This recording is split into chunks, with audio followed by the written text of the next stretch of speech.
চররাঙ্গামাটিয়া সরকারি প্রাথমিক বিদ্যালয় প্রাঙ্গণে দক্ষিণ মহড়া চাঁদগাঁও চট্টগ্রামের জমিনে তোহফায়ে মোহাম্মদী যুব সংঘের ব্যবস্থাপনায় ঐতিহ্যবাহী জশ্নে জুলুসে ঈদে মিলাদুন নবী, সবাই বলি সাল্লাল্লাহু আলাইহি ওয়াসাল্লাম, মাহফিল 2024 এর সম্মানিত সভাপতি, আপনাদের সবার সুপরিচিত হযরতুল আল্লামা জনাবে মাওলানা গাজী মুহাম্মদ মিজানুর রহমান আল কাদরি মুদ্দাজিল হুলালি, বিশেষ করে আজকের মাহফিলের অন্যতম আলোচক হযরতুল আল্লামা জনাবে মাওলানা সৈয়দ মোহাম্মদ সৈয়দুল বারি সাহেব কিবলা মুদ্দাজিল হুলালি, শাহজাদা দরবারে বারিয়া শরীফ, চাঁদগাঁও চট্টগ্রাম। আজকের মাহফিলের অন্যতম আলোচক হযরত মাওলানা হাফেজ মুফতি মোহাম্মদ মাসউদ রিজভী সাহেব কিবলা মুদ্দাজিল হুলালি। আজকের মাহফিলের অন্যতম আলোচক হযরত মাওলানা মুহাম্মদ ইমরান আল কাদরি বারাকাল্লাহু ফি হায়াতি।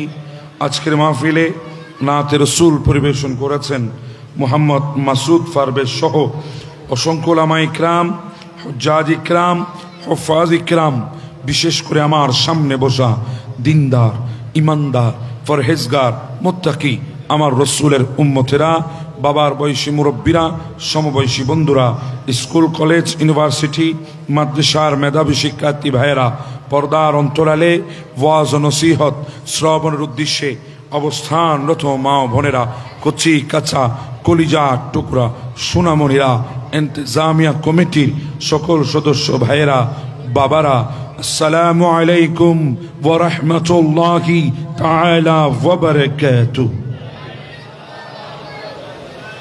সর্বপ্রথম মহান রব্বুল আলামিনের আলিশান দরবারে শুকরিয়া জ্ঞাপন করছি, যিনি আমাদেরকে মায়া, দয়া, করুণা দিয়ে আজকের এই মাহফিলে আসার বসার সুযোগ, তৌফিক, তাকত, হিম্মত দান করেছেন। সেই মালিকে আর জুসসামা, মালিকে কুল কায়না রব্বে জলিলের দরবারে শুকরিয়া থান। সবাই উচ্চ স্বরে মুহাব্বতে একই আওয়াজে অবহেলা ছেড়ে দিয়ে শুকরকারী বান্দা হিসাবে শরীরের জমাট বাঁধা শক্তিগুলাকে এক জায়গায় করে কালিমাত শুকর উচ্চারণ করে সবাই বলি আলহামদুলিল্লাহ। আপনারা সবাই কেমন আছেন? আওয়াজে বোঝা যায় সবাই ভালো নাই। আবার জিজ্ঞাসা করছে আপনারা সবাই কেমন আছেন? আমাদেরকে ভালো রেখেছেন কে? সুস্থ করেছেন কে? সবল করেছেন কে? আমাদের হায়াতের মালিককে, রিজিকের মালিককে, ইজ্জতের মালিককে। সেই মালিকের শুকর দরকার আছে না নাই? আওয়াজে বলি আছে না নাই? আজকের মাসের চাইতে এত বড় মাস আর কোত্থেকে আসবে? শ্রেষ্ঠ নিয়ামত পেয়ে আজকের দিনে যদি শুকর আদায় করতে না পারি আর কোন দিন আদায় করব? সেই নিয়তে শুকরকারী বান্দা হিসাবে আমরা সবাই কালিমাত শুকর উচ্চারণ করে বলি আলহামদুলিল্লাহ। আমার বাবারা, আমরা আখিরি নবীর উম্মত। আমাদের যোগ্যতা কম হতে পারে, আমাদের হায়াতের সীমা কম হতে পারে, আমাদের শরীরের ওজন কম হতে পারে, আমাদের শরীরের সাইজ গঠন কম হতে পারে, কিন্তু আমাদের ইজ্জত, আমাদের আসমত আল্লাহর দুনিয়ায় সমস্ত নবীর উম্মতের চাইতে কম না বেশি? জি বলি, কম না বেশি? আমার যোগ্যতা বলে বেশি হয়েছে? না। আমার যোগ্যতা বলে বেশি হয়েছে? না। আমার আমলের কারণে বেশি হয়েছে? না। আমার শরীরের তাকতে বেশি হয়েছে? না। আমার শরীরের গঠন বড় বলে বেশি হয়েছে? না। আমি শ্রেষ্ঠ মানুষ বলে আমার ইজ্জত বাড়ে নাই, আমার আমলের কারণে আমার ইজ্জত বাড়ে নাই, আমার অকাতের কারণে আমার ইজ্জত বাড়ে নাই, আমার তাকতের কারণে আমার ইজ্জত বাড়ে নাই, আমার হিম্মতের কারণে আমার ইজ্জত বাড়ে নাই। নবী যখন দুনিয়ার জমিনে তশরিফ এনেছে, নিসবত যখন মুস্তাফার সাথে হয়েছে, নিকৃষ্ট হওয়ার পরেও আল্লাহ বলে কুনতুম খায়রা উম্মাতিন, তোরাই হলি শ্রেষ্ঠ। সুবহানাল্লাহ, আর একটু জোরে বলি না সুবহানাল্লাহ। তাহলে শ্রেষ্ঠত্ব অর্জন করেছি শ্রেষ্ঠ নবী পেয়ে, কথা বলেন ঠিক না? তো মিলাদুন নবীকে পেয়ে আজকে যারা খুশি হতে পারবে না এমন ফতোয়া দেয়, তাদেরকে বলি ভাই, নবী পেয়ে মিলাদুন নবী খুশি উদযাপন করার মতো যোগ্যতা তো আমার নাই। কারণ আমি কোন জুবানে এত বড় নিয়ামত পেয়ে শুকর আদায় করব? আমি তো শুকর আদায় করতেছি আমি আমার অস্তিত্ব পাওয়ার কারণে। কারণ আমার অস্তিত্ব ছিল নাপাক পানি, আল্লাহর দেওয়া নাপাক পানি, যেটা বাবার শুকরানু করে মায়ের ডিম্বাণুতে পৌঁছিয়ে আমার মতো ব্যক্তিকে নাপাক পানির কতরা থেকে 9টি মাস আমাকে গর্ভের ভেতরে অস্তিত্ব দিয়ে দুনিয়ার জমিনে পাঠিয়ে আমি দুর্বল, আমি অসহায়, আল্লাহ সহায় দিয়ে দুর্বলতাকে সবলতায় পরিণত করে শ্রেষ্ঠ নবীর উম্মত বানিয়েছে। আমি আমাকে ফিরে পেয়েছি 12 রবিউল আউয়ালের কারণে, আমি আমাকে ফিরে পেয়েছি 12 রবিউল আউয়ালের কারণে, আমি শ্রেষ্ঠত্ব অর্জন করেছি 12 রবিউল আউয়ালের কারণে, আমি দুনিয়ায় এসে আসমতওয়ালা হয়েছি 12 রবিউল আউয়ালের কারণে, কুনতুম খায়রা উম্মাতিনের মতো সার্টিফিকেট পেয়েছি 12 রবিউল আউয়ালের কারণে। এই জন্য আমি মিলাদুন নবীর শুকর করছি না, আমি আমার অস্তিত্ব ফিরে পাওয়ার শুকর আদায় করতেছি। সুবহানাল্লাহ। কারণ নবীর উম্মত হবার মতো শুকর আদায় করার ছাড়া আমার বিকল্প কোনো রাস্তা নাই। কারণ কি, আমি তো রসুল করিমের মতো এত বড় জাতে পাকের আগমনের শুকর আদায় করার মতো যোগ্যতা জুবান আমার কাছে নাই। আমার বদন না পাক, জুবান না পাক, এত বড় আসমতওয়ালা রসুলের নাম কিভাবে নেব? এত বড় আসমতওয়ালা রসুলের প্রশংসা কিভাবে করব? যেখানে আল্লাহ নবীর প্রশংসা করার জন্যে 1,24,000 মতান্তরে 3,34,000 পয়গম্বর দুনিয়ার জমিনে পাঠিয়েছেন, 313 জন রসুল পাঠিয়েছেন শুধু আমার নবীর জিকির করার জন্য। যেখানে আমার নবীর জিকির ও আসমত আল্লাহ বর্ণনা করেছেন রূহের জগতে, ওয়াইদ আখাযাল্লাহু মিসাকান নবিয়িনা, নবীদের কাছ থেকে যেই রসুলের উপর আসমত এবং রসুলের শান ও ইজ্জতের প্রশংসা করে অঙ্গীকার নিয়েছিলেন, নবীর উপরে ঈমান আনার অঙ্গীকার নিয়েছিলেন, রসুলকে সহযোগিতা করার। যেখানে লা ইলাহা ইল্লাল্লাহর জুবানে আমার রসুলের তারিফ হয়, আম্বিয়া ইকরামের জুবানে আমার রসুলের তারিফ হয়, এমন জুবান তো আপনার আমার নাই। তো মিলাদুন নবী পেয়েছি, আমার অস্তিত্ব পেয়েছি, এই জন্য আমি শুকর আদায় করতেছি। কথা বলেন না বাবা, ঠিক না বে ঠিক? ওই বলেছিলাম আমাদের হায়াত কম, কথা হবে বেশি, সময় হবে কম, আমল হবে বেশি। কথা বলেন ঠিক না বে ঠিক? এই জন্য আমার কথাগুলো মন দিয়ে শোনার চেষ্টা করবেন। একটু এদিক এদিক হলে আপনারা অ্যাক্সিডেন্ট করার আশঙ্কা আছে। আমাকে একটা বিষয় দিয়েছেন, আমার নবীর হিজরতের বর্ণনা। আমার নবী দুনিয়ায় এসেছেন এমন একটা সময়ে, যে সময় আয়ামে জাহিলিয়া যুগ ছিল, যেখানে মানুষ ছিল মনুষ্যত্ব ছিল না, যেখানে মানব ছিল মানবতা ছিল না, যেখানে ইনসান ছিল এহসান ছিল না। এমন এক সময়ে আমার নবীর আগমন হয়েছে, যেই নবী ঈসা আলাইহিস সালামের পরে আমার নবী মাঝখানে 570 বছরের একটা লম্বা গ্যাপ। ওই গ্যাপের মধ্যে মানুষ নিজেকে হারিয়ে ফেলেছে, মানুষ নিজের শ্রেষ্ঠত্ব ভুলে গেছে, আল্লাহর ওয়াহদানিয়তের পথ ছেড়ে দিয়েছে। মানুষ মূর্তি পূজা থেকে শুরু করে এমন কোনো কাজ নাই, এমন কোনো দুর্ঘটনা নাই, এমন কোনো অ্যাক্সিডেন্ট নাই, এমন কোনো হিংস্রতা নাই, এমন কোনো হিংসা নাই, এমন কোনো বিদ্বেষ নাই, এমন কোনো অহংকার নাই, এমন কোনো গুনাহ নাই যেই গুনার মধ্যে নিজেকে নিমজ্জিত করে নাই, আল্লাহর সাথে শরীক করেছে। মানুষ জিনার মধ্যে লিপ্ত হয়েছে, সুদ বেড়ে গেছে, জুলুম বেড়ে গেছে। এমন এক অন্ধকার যুগে চারিদিকে অন্ধকার ছেয়ে গেছে, মানবতা বলতে কিছুই নাই, মনুষ্যত্ব বলতে কিছুই নাই, এহসান বলতে কিছুই নাই। ঠিক সেই মুহূর্তে আমার আল্লাহ দুনিয়ার বুকে, দুনিয়ার জগতে এমন একজন মাহবুব নবীর আগমন ঘটিয়ে দিয়েছে, যেই নবীর আগমনে অন্ধকার আলোকিত হয়ে গেছে।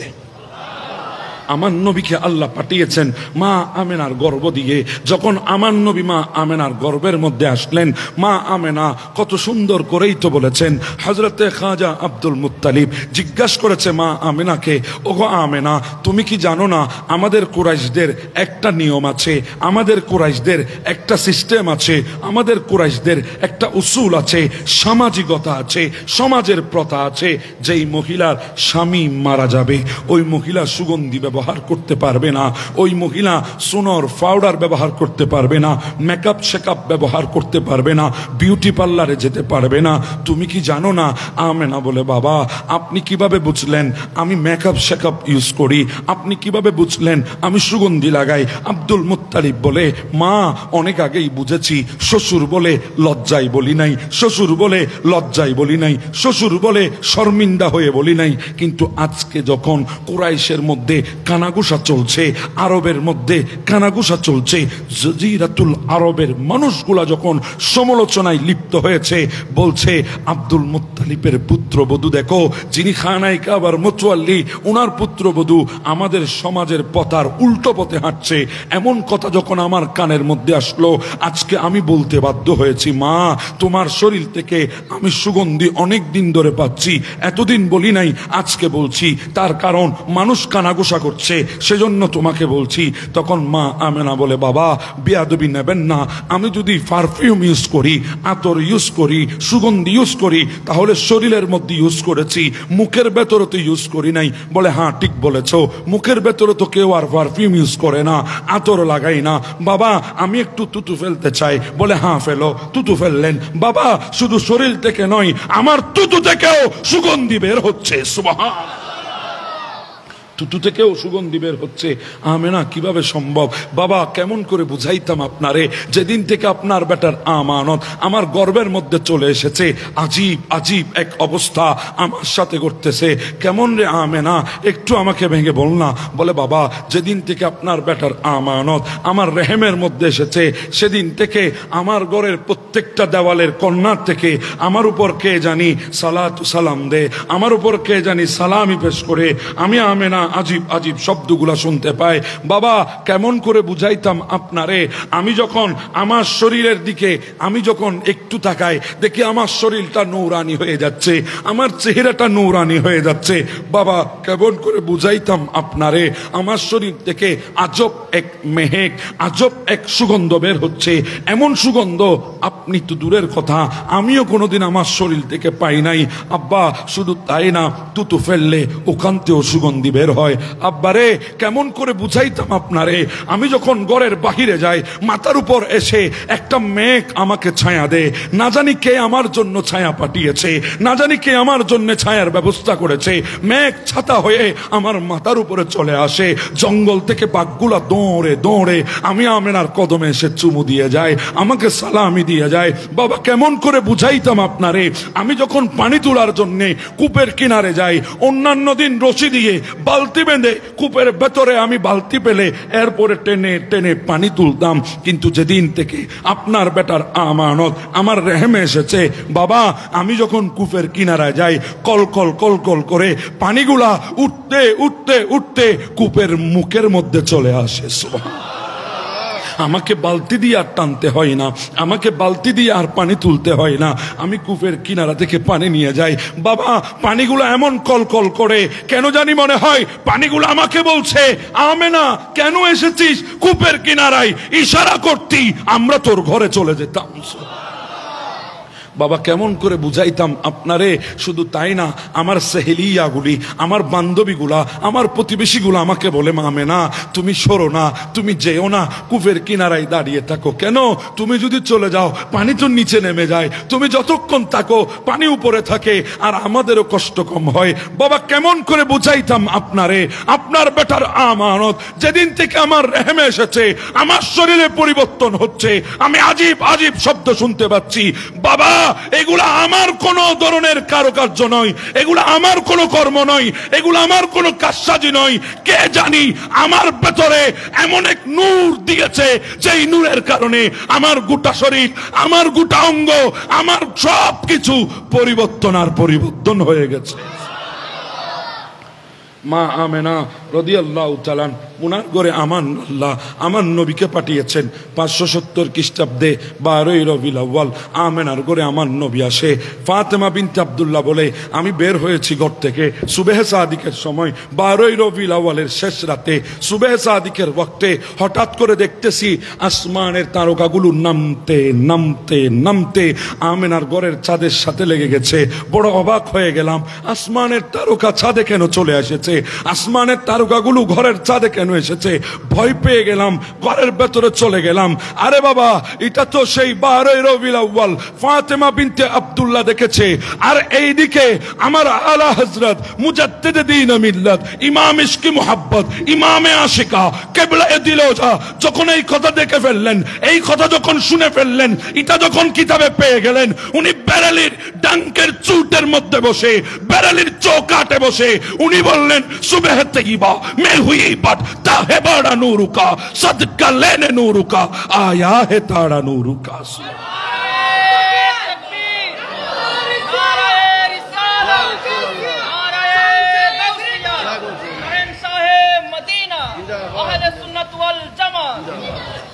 বাবা কথা তো অনেক বলে ফেললাম, আমার সাবজেক্টে আমাকে যেতে হবে। আপনারা একটু আমার দিকে অ্যাটেনশন। অসুবিধা হচ্ছে আপনাদের? যে ভাইয়েরা দাঁড়িয়ে আছেন যদি বসে যান দেখতে সুন্দর লাগবে, ওই সুন্দর লাইভ হয়ে যার গুই মুরব্বি মুরব্বি।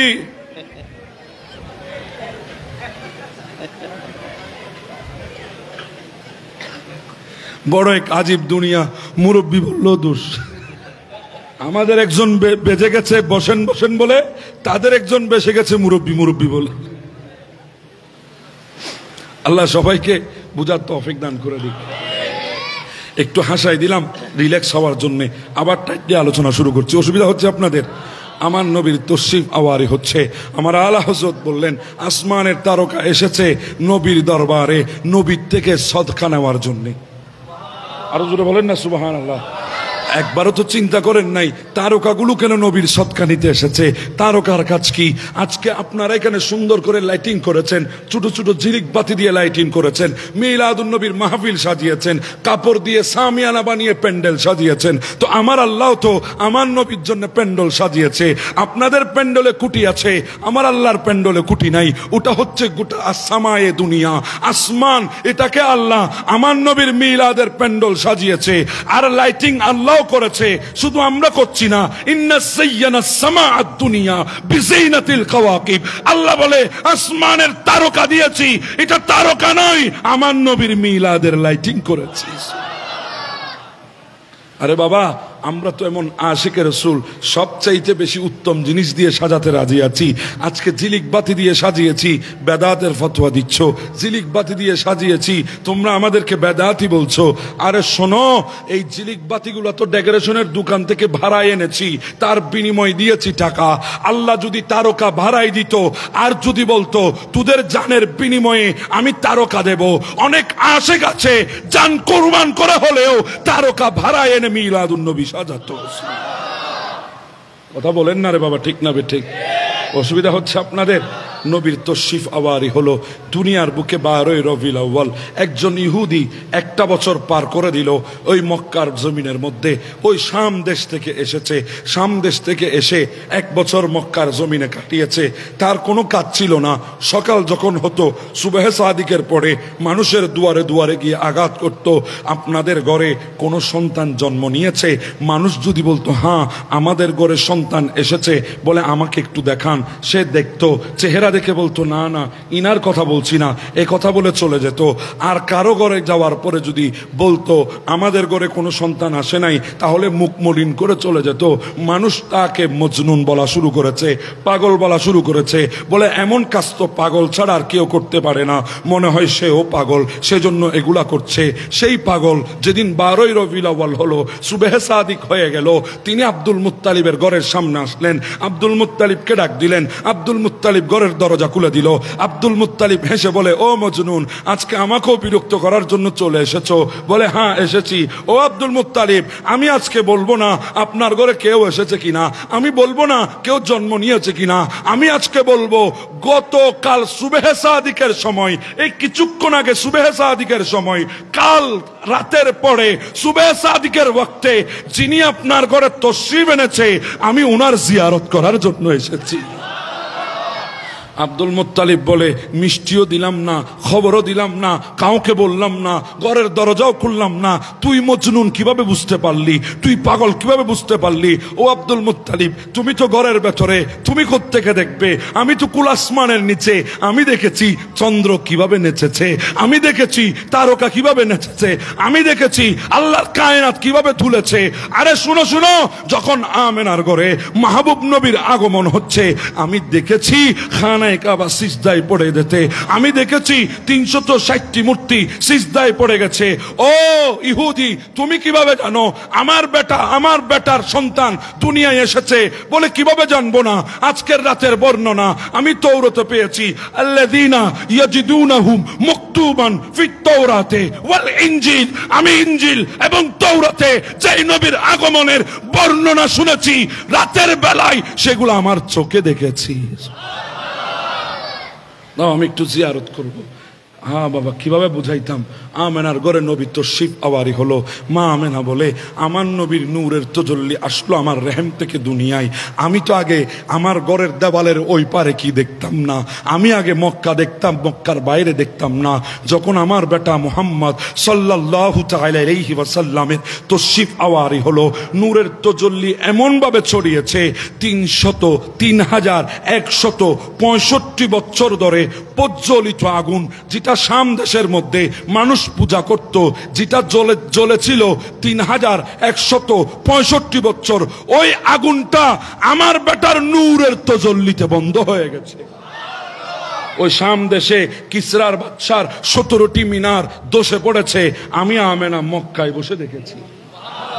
তো বলছিলাম, শুধু নবী দেখে এমনটা নয়, নবীর যদি দয়া হয়, যাকে দেখানো যায় সেও দেখে। কথা বলেন ঠিক না? তা আমার নবীর তশরিফ আওয়ারি হলো। মা আমেনা আমার নবীকে কুলের মধ্যে নিয়ে কাঁদতেছেন, চোখের পানি ছেড়ে দিয়েছেন।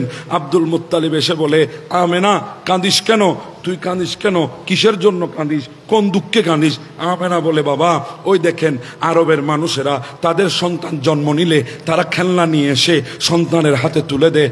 আজকে যদি আপনার বেটা আব্দুল্লাহ থাকতো, আমার স্বামী আব্দুল্লাহ থাকতো, আমার সন্তানের পিতা আব্দুল্লাহ যদি আজকে থাকতো, সেও তো নিজের সন্তানের আগমনে খুশি হয়ে খেলনা নিয়ে আসতো, আমার বেটার হাতে খেলনা তুলে দিত। আল্লাহ ডাক দিয়ে বলে, আমেনা তুমি কোন খেলনার কথা বলতো, কোন খেলনার কথা বলছো? আব্দুল্লাহ যদি থাকতো, হয়তো খড়কুটার খেলনা এনে দিত, হয়তো মাটির খেলনা এনে দিত। আমেনা সূর্যটা একটু ডুবতে দে, চন্দ্রটা একটু উঠতে দে, আমার নবীকে ধুনলাই নিয়ে আসমানের নিচে শোয়াইয়ে দে, আমি আল্লাহ আমার নবীর জন্য খেলনা পাঠিয়ে দিব। বদরুল কমরু আইয়াদুলু, আসমানকে নবীর খেলনা বানিয়ে আমি আমার রসুলের কাছে পাঠিয়ে দেব।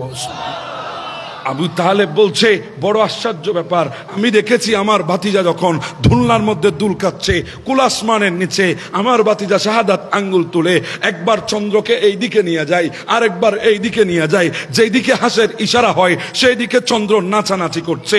এমন ভাবে যখন আমার নবী খেলতেছে, হঠাৎ করে যখন নিজের দিকে ইশারা করলেন, চাঁদটা এমন ভাবে নামতেছে, আবু তালেব বলছে, আমি মনে করেছি আমার ভাতিজার উপরে চন্দ্র পড়বে, না না, আমার ভাতিজার উপরে এসে চন্দ্র থেমে গেছে।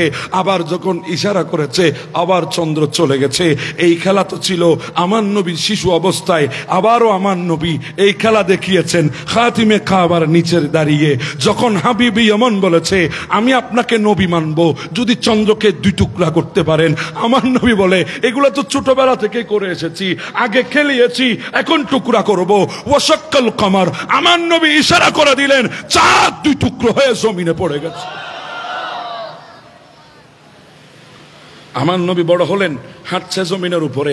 আমেনা দেখে দেখে কাঁদতেছে, চোখের পানি ফেলে দিয়েছে। আবি তালিব এসে বলে, আপনি কাঁদেন কেন?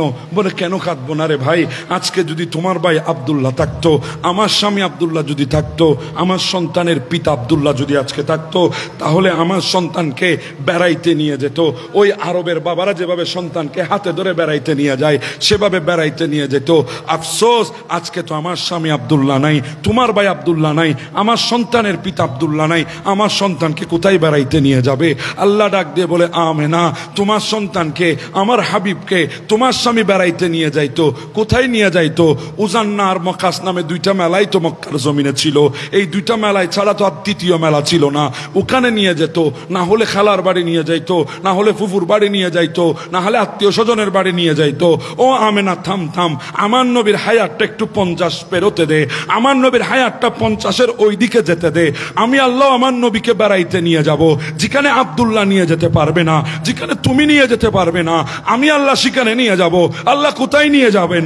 সুবহানাল্লাযী আসরা বিআবদিহি লাইলাম মিনাল মসজিদিল হারামি ইলাল মসজিদিল আকসা। বলে নিয়ে যাব ওই মসজিদে হারাম থেকে আকসা পর্যন্ত, আকসা থেকে প্রথম, প্রথম থেকে দ্বিতীয়, দ্বিতীয় থেকে তৃতীয়, তৃতীয় থেকে চতুর্থ, চতুর্থ থেকে পঞ্চম, পঞ্চম থেকে ষষ্ঠ, ষষ্ঠ থেকে সপ্তম, সপ্তম পেরিয়ে সিদরাতুল মুনতাহা, জান্নাত জাহান্নাম, আরশ মুআল্লা পেরিয়ে দাইম কা, ওখান থেকে লাম ওখানে এনে আমি আল্লাহর কুদরতের ঘরে আমার নবীকে বেড়াইয়ে, নবীকে হাদিয়া দিয়ে আবার জমিনের মধ্যে পাঠিয়ে দেব।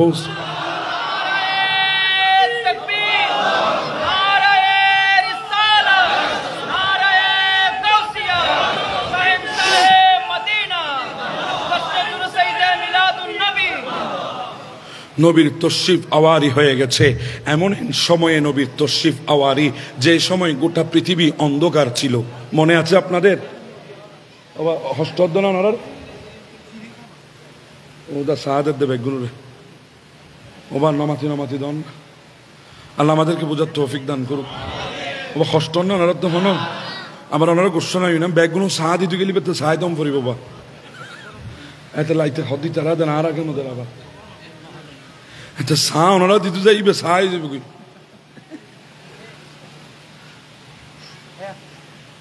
আমার দিকে মন আছে, আপনাদের মনোযোগ আছে।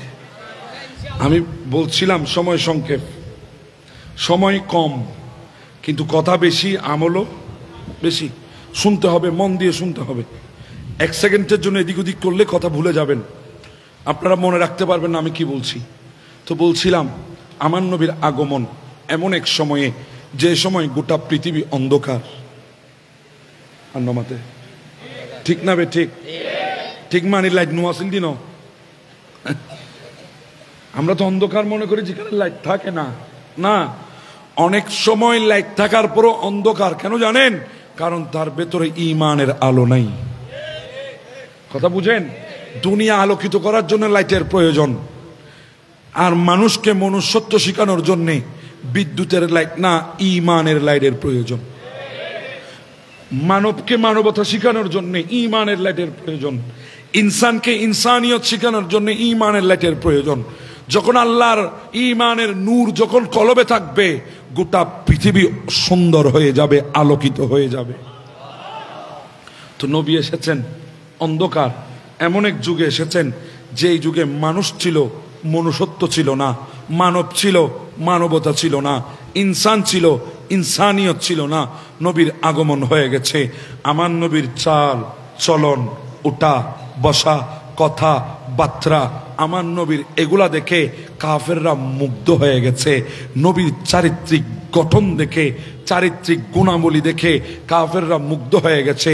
কাফেররা মুগ্ধ হয়ে, যেখানে কাফেররা নিজের বাবাকে বিশ্বাস করতো না, নিজের মাকে বিশ্বাস করতো না, নিজের স্ত্রীকে বিশ্বাস করতো না, সেই সময় তারা আমার নবীর উপরে এমনভাবে বিশ্বাস স্থাপন করেছে, আমার নবীর চরিত্রকে এমনভাবে বিশ্বাস করে নিয়েছে, ওই কাফেররা কাফের হওয়ার পরেও আমার নবীকে উপাধি দিয়ে বসেছে আল আমিন, বিশ্বস্ত বিশ্বাসী। নবীকে উপাধি দিয়ে বসলো বিশ্বস্ত বিশ্বাসী। শুধু উপাধি দেয় নাই, কাজেও প্রমাণ করছে। নিজের বউকে সম্পদ আমানত দেয় না, নবীকে এনে দেয়। কারণ বউকে বিশ্বাস করে না, নবীকে বিশ্বাস করে।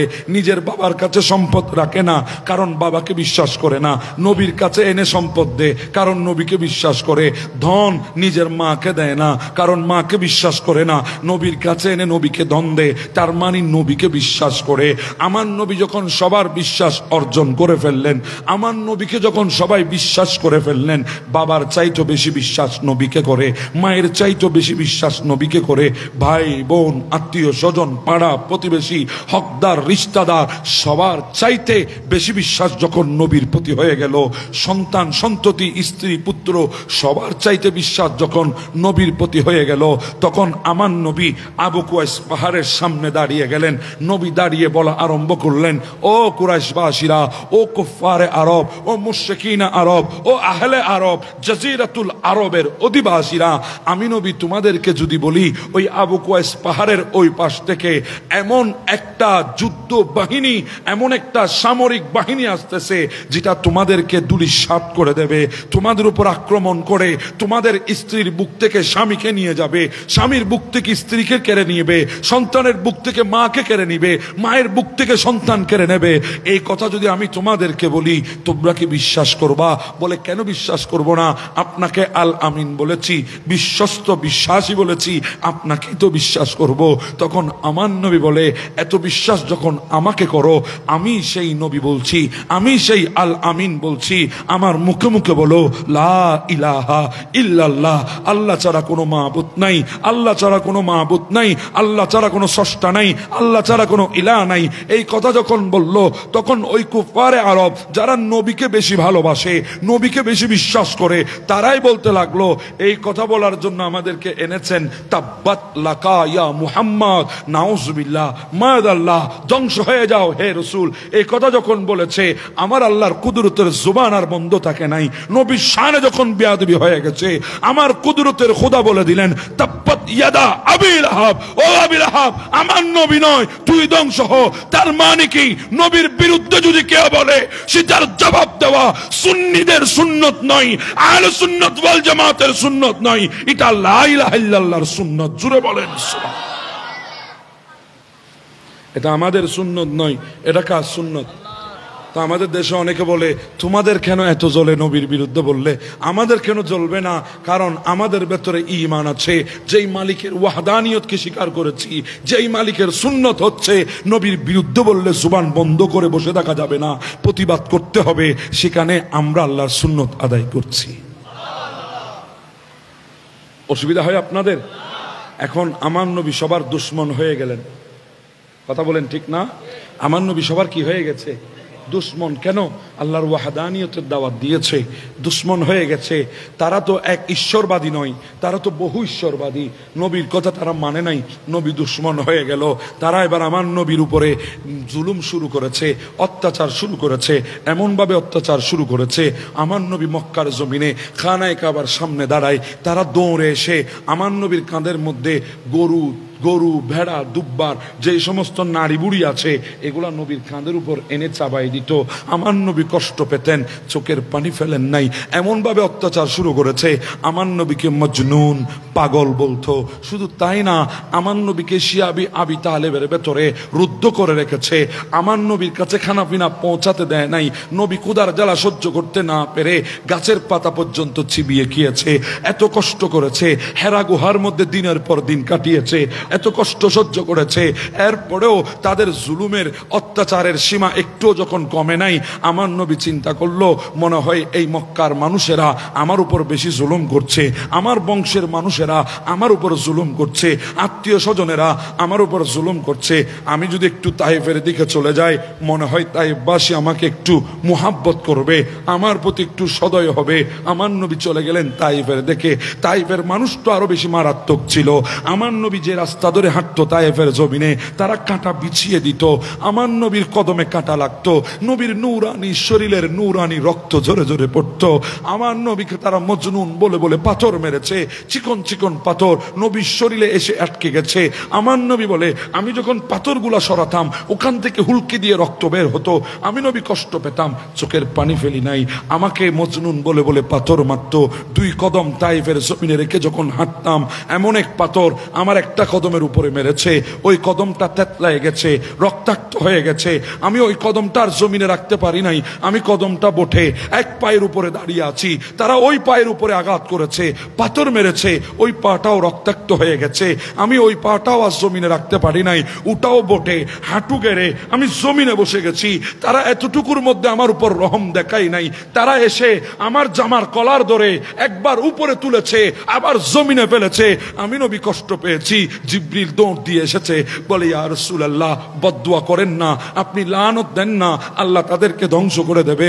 নবী আপনি তো হাবিবুল্লাহ, যেখানে লূত আলাইহিস সালামের উম্মতকে আল্লাহ ছাড়ে নাই, সাদ্দুম এবং আমুরাবাসী যাদেরকে আল্লাহ রেহাই দেয় নাই, ওই জর্ডানের পাশে বাহারে মইয়তের জমিন এখনো পর্যন্ত কালে সাক্ষী হয়ে দাঁড়িয়ে আছে।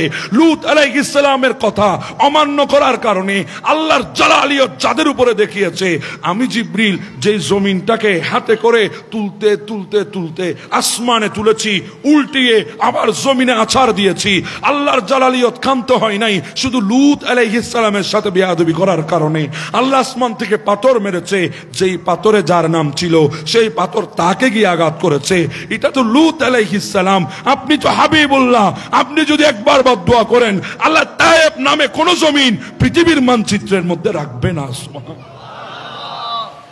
সাহাবীরা বলে ইয়া রাসূলুল্লাহ হাত তুলেন না, বদদুয়া করে দেন না, আল্লাহর গজব তাদের উপর নাজিল হোক।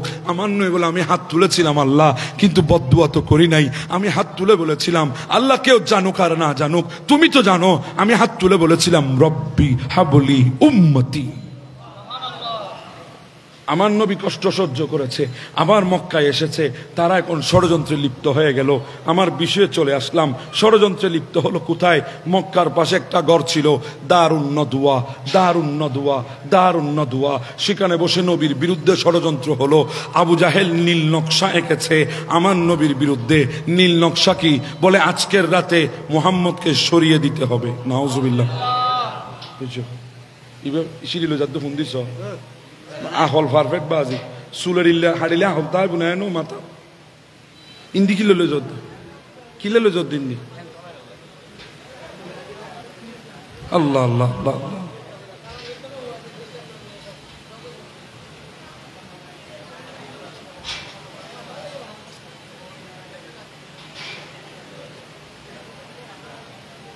আস্তাগফিরুল্লাহ হাওলা ওয়ালা কুওয়াতা ইল্লা বিল্লাহ।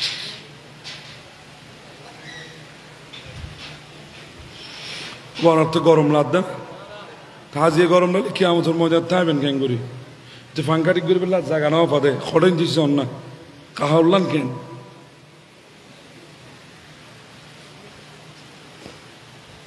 আল্লাহুম্মা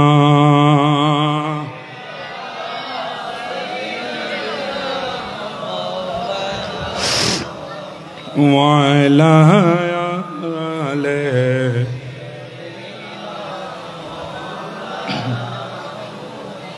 একটা সেকেন্ডও কি আমি লস করেছি?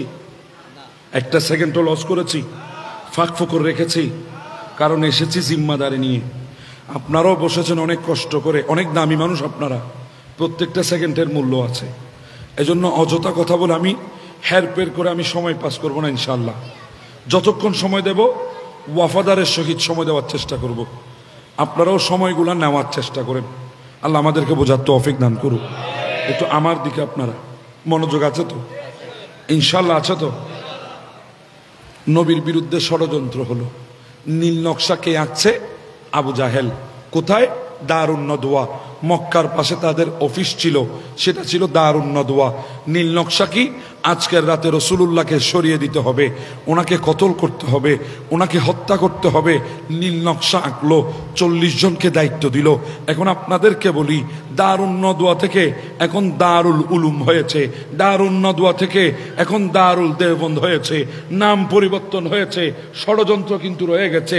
আগে ষড়যন্ত্র হতো নবীর বিরুদ্ধে, এখন ষড়যন্ত্র হয় নবীর উম্মত আশেকের বিরুদ্ধে। সেদিন ষড়যন্ত্র হয়েছে নবীকে সরিয়ে দিতে হবে, এখন ষড়যন্ত্র হচ্ছে, লিস্ট হচ্ছে সেই নবীর সত্যিকারের যেই আকীদা, ও যেই আকীদা দুনিয়ার জমিনে রেখে গেছে, মা আনা আলাইহি ওয়া আসহাবি, যারা আমি এবং আমার সাহাবীদের উপরে থাকবে, যাদের কথা নবী বলে গেছে, সেই আকীদার উপরে যারা আছে, এখন ষড়যন্ত্র চলছে, তাদেরকে দুনিয়া থেকে শেষ করে দিতে হবে। ষড়যন্ত্র পুরানো, ষড়যন্ত্র কি পুরানো, অনেক পুরানো ষড়যন্ত্র। এগুলো বারবার শুধু রিপিট হবে, এগুলো নতুন নয়। ষড়যন্ত্র নবীর যুগ থেকে শুরু হয়েছে। ফারুক আজমের বিরুদ্ধে হয়েছে, সিদ্দিক আকবরের বিরুদ্ধে হয়েছে, উসমান সুন্নুরানের বিরুদ্ধে হয়েছে, মাওলা আলী শের খুদার বিরুদ্ধে হয়েছে, নবীর সাহাবীদের বিরুদ্ধে হয়েছে। শুধু তাই নাই, নবীর কলিজার টুকরা ইমাম আলী মকাম সৈয়দুশ শুহাদা ইমাম হোসাইনের বিরুদ্ধে হয়েছে। এগুলো নতুন নয়, এগুলো পুরনো, বারবার শুধু রিপিট হচ্ছে, স্থান পরিবর্তন হচ্ছে, সময় যাচ্ছে, দিন গড়িয়ে যাচ্ছে, কিন্তু তাদের সেই ষড়যন্ত্রগুলোর দ্বারা কিন্তু এক রয়ে গেছে। কথা বলেন ঠিক না? আজকে আমাদের ভাইয়েরা মুখের বুলি ফুটাচ্ছে, মন্দির আমরা পাহারা দেব, মন্দিরে কেউ মূর্তি ভাঙিয়ে দিলে তার হাত ভাঙিয়ে দিব, মন্দিরে হামলা করা যাবে না, আমরা পাহারাদার হয়ে দাঁড়িয়ে থাকব, মন্দিরের মূর্তি পাহারা দেব। যে ভাইয়েরা মন্দিরের পবিত্রতা রক্ষা করার জন্যে মন্দির পাহারা দেওয়ার প্রতিশ্রুতি দিচ্ছে, তারাই আবার বাইতুল মুকাররমে ঢুকে বাইতুল মুকাররমে জুতা মেরে আল্লাহর ঘরের ইজ্জতকে হানি করছে।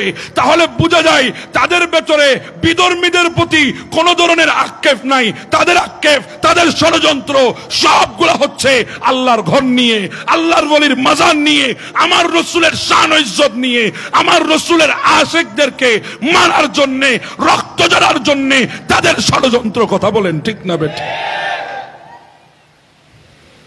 আল্লাহর ঘরে কোনো একজন গুনাহগার বান্দাও তো জুতা নিক্ষেপ করার সাহস পাবে? জি বলেন, পাবে? এটা কার ঘর? লজ্জা করা দরকার।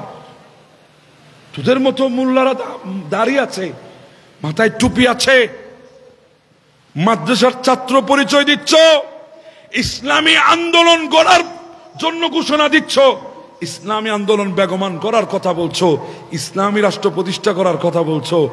তোমরা ইসলামী রাষ্ট্র থেকে প্রতিষ্ঠা করবে যেখানে তোমাদের হাত থেকে আল্লাহর ঘর মসজিদ হেফাজত নাই?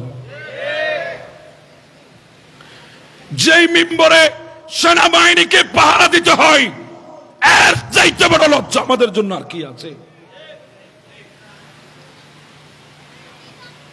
কই যাবেন? আমি বললে তখন অনেকেই মুখটুক কালো করে বসে থাকবেন, করেন, অসুবিধা নেই। অনেকদিন বলি নাই, আজকে বলতে বাধ্য হয়েছি, কারণ তাদের এই অত্যাচারগুলো মুখ বুঝে অনেক সহ্য করেছি, আর সহ্য করার সময় নাই। বলতে হবে তাদের বিরুদ্ধে। এই হাটহাজারীর মাদ্রাসার সামনে দিয়ে হিন্দুদের মন্দির আছে না? সেখান থেকে রথযাত্রা বের হয় না? তারা কোনোদিন পাথর মেরেছে? তাদেরকে বলেছে তোমরা প্রস্রাব করে পানি নিয়েছো? এ কথা বলেছে? আজানের টাইমে ম্যাক কেন বাজাচ্ছ? এ কথা বলেছে?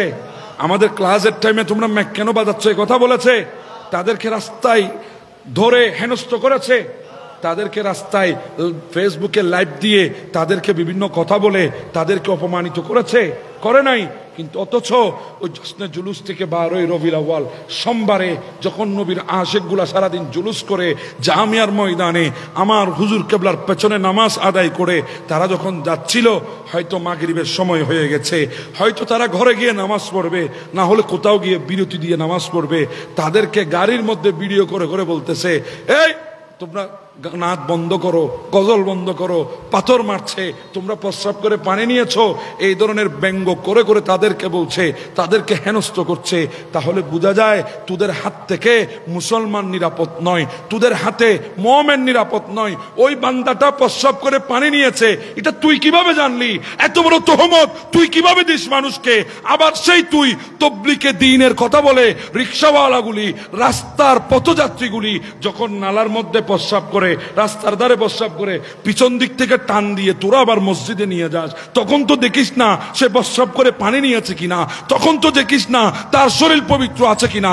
তাহলে বোঝা যায় সমস্ত অপবিত্রের কাজ তোরা করিস। আরে তোরা মন্দির পাহারা দেওয়ার কথা বলছিস, মন্দির পাহারা দিতে হবে না, যা তোদের মাদ্রাসার হুজুরদেরকে পাহারা দে। যদি তাদেরকে পাহারা দিতে পারিস, আজকে কোমলমতি শিশুরা বলৎকারের শিকার হবে না। কথা বলেন ঠিক না? তোরা তো হুজুরের পাহারা দে, ওটা আল্লাহর ঘর মসজিদে পর্যন্ত তারা মাদ্রাসার ছাত্রগুলাকে বলৎকার করেছে। আপনারা কি ভুলে গেলেন? আল্লাহর নবীর মাদ্রাসাকে কলঙ্কিত করেছে, ভুলে গেছি আমরা? দেখি নাই পত্রিকায় 501 নম্বর রুমে ধরা খেয়ে জেলে যায়, তাকে ফুলের মালা দিয়ে জুলুস করে আনতে তোদের গায়ে লাগে না, তোদের ফতোয়া লাগে না, তোদের জায়েজ না জায়েজ কিতাবের দলিল লাগে না। আর যখন আমার নবীর আগমনে আমরা মিলাদুন নবী করি, তখন তোরা না জায়েজ বেদাতি বলে ফতোয়া দিস। তাতে বোঝা যায় তোদের ভিতরে নবীর চাইতে নেতার মোহাব্বত বেড়ে গেছে। এই জন্য মার আগো খেয়েছিস, মনে রাখবি এখনো তোদের জন্য অপেক্ষা করছে। তোদের মুখোশ বাংলার মানুষগুলা জেনে গেছে। একজন বলতেছে, ওই দিন দেখেন না আপনারা, ফেসবুক খুলেন, ইউটিউব খুলেন, যত খুশি মূর্তি বানাও, আমরা পাহারা দেব।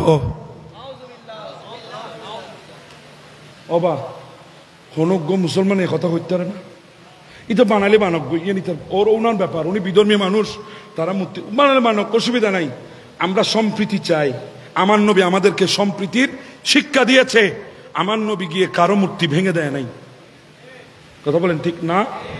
আমার নবী যখন আল্লাহর হুকুম এসেছে, মক্কা যখন মুসলমানদের কাছে চলে এসেছে, মুসলমানের সেই প্রাণের সম্পদ খানায় কাবা, এটাকে পবিত্র করার জন্য আমার নবী মূর্তিকে বের করেছে। এটা তো তাদের সম্পদ ছিল না, এটা তো জন্মলগ্ন থেকে, প্রতিষ্ঠা লগ্ন থেকে আল্লাহর মুমিন যারা আল্লাহর উপর ঈমান এনেছে তাদের সম্পদ ছিল ওই খানায় কাবা। ওখান থেকে মূর্তি বের করেছে। আমার নবী তো কোথাও গিয়ে মূর্তি ভাঙে নাই, কিংবা বলেও নাই মূর্তি বানাও, আমরা পাহারা দেব। ইয়ানের দলিল কত পালি দিবা? কি বলেন না? তার বেগুনিয়া খাওয়ার শুরু করছই তো খুদা। আল্লাহ আমাদেরকে বোঝার তৌফিক দান করুক। আচ্ছা আমাকে বলেন, আপনার ঘরে আপনার একজন সন্তান যদি অপরাধ করে, দুনিয়ার কোন আইনে কোন বিচারে বলে গিয়ে ওই ঘরটা ভেঙে দিতে হবে? কেউ বলে? এক বাবার 3 সন্তান, এক সন্তান গলত করেছে, জেনা করেছে, এক সন্তান মদ খেয়েছে, সুদ খেয়েছে, সকল অন্যায় করেছে, সকল অপরাধে অপরাধী, সকল গুনাহে গুনাহগার, কিন্তু কোন আইনে বলে তার বাবার ঘরটা গিয়ে ভেঙে দিতে হবে? বলে? বলে? মাদ্রাসার মধ্যে এক হুজুর না বুঝে বলৎকার করলো, তো তাই বলে আমরা কোনোদিন বলেছি যে মাদ্রাসায় ভাঙে দিয়ে আগুন? বলেছিলাম যে মাদ্রাসা ভেঙে দেন? এখানে মাদ্রাসার কসুর কি? কসুর মাদ্রাসার যে টিচার, তার চরিত্রের দোষ আছে, তার ভিতরে চরিত্রের দোষ আছে, তাকে বের করে দাও, তাকে সংশোধন করাও, তাকে তওবা করাও, তার উপরে শাস্তি প্রয়োগ করো। এটাই তো বলে দুনিয়ার আইন বলেন, শরীয়তের আইন বলেন, এ কথাই বলে। হ্যাঁ আমি মানছি মাজারে কিছু ভণ্ড, কিছু ফকির গিয়ে তারা ছদ্মবেশে মাজারকে নিরাপদ জায়গাকে ব্যবহার করে তারা সিদ্ধি খাচ্ছে, গাঞ্জা খাচ্ছে, ঠিক আছে, তাদেরকে গিয়ে বলো, তাদেরকে বুঝাও, তাদেরকে বের করে দাও। কিন্তু কোন যুক্তিতে বলে আল্লাহর ওয়ালির মাজার ভেঙে দিতে হবে? মসজিদের জুতা চুরি হয়েছে বলে মসজিদ যেমন ভাঙা যাবে না, আল্লাহর ওয়ালির দরবারে ওই গাঞ্জাটি গাঞ্জা টেনেছে বলে মাজারও ভাঙা যাবে না। কথা বলেন ঠিক না? ওমা ইনারা নতুন নতুন জিনিস শিকর পানিয়ে ইয়োবা।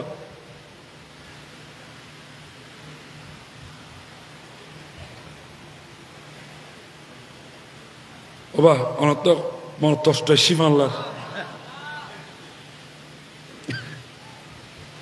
লিস্টি বানাই বলে 26 জনের এটা বলে আইও আছি তোর লিস্টি যেতে নাম আই গিয়ে গুই কারণ গম করে কই ফেলে দেরি আর হইতে পারি না পারি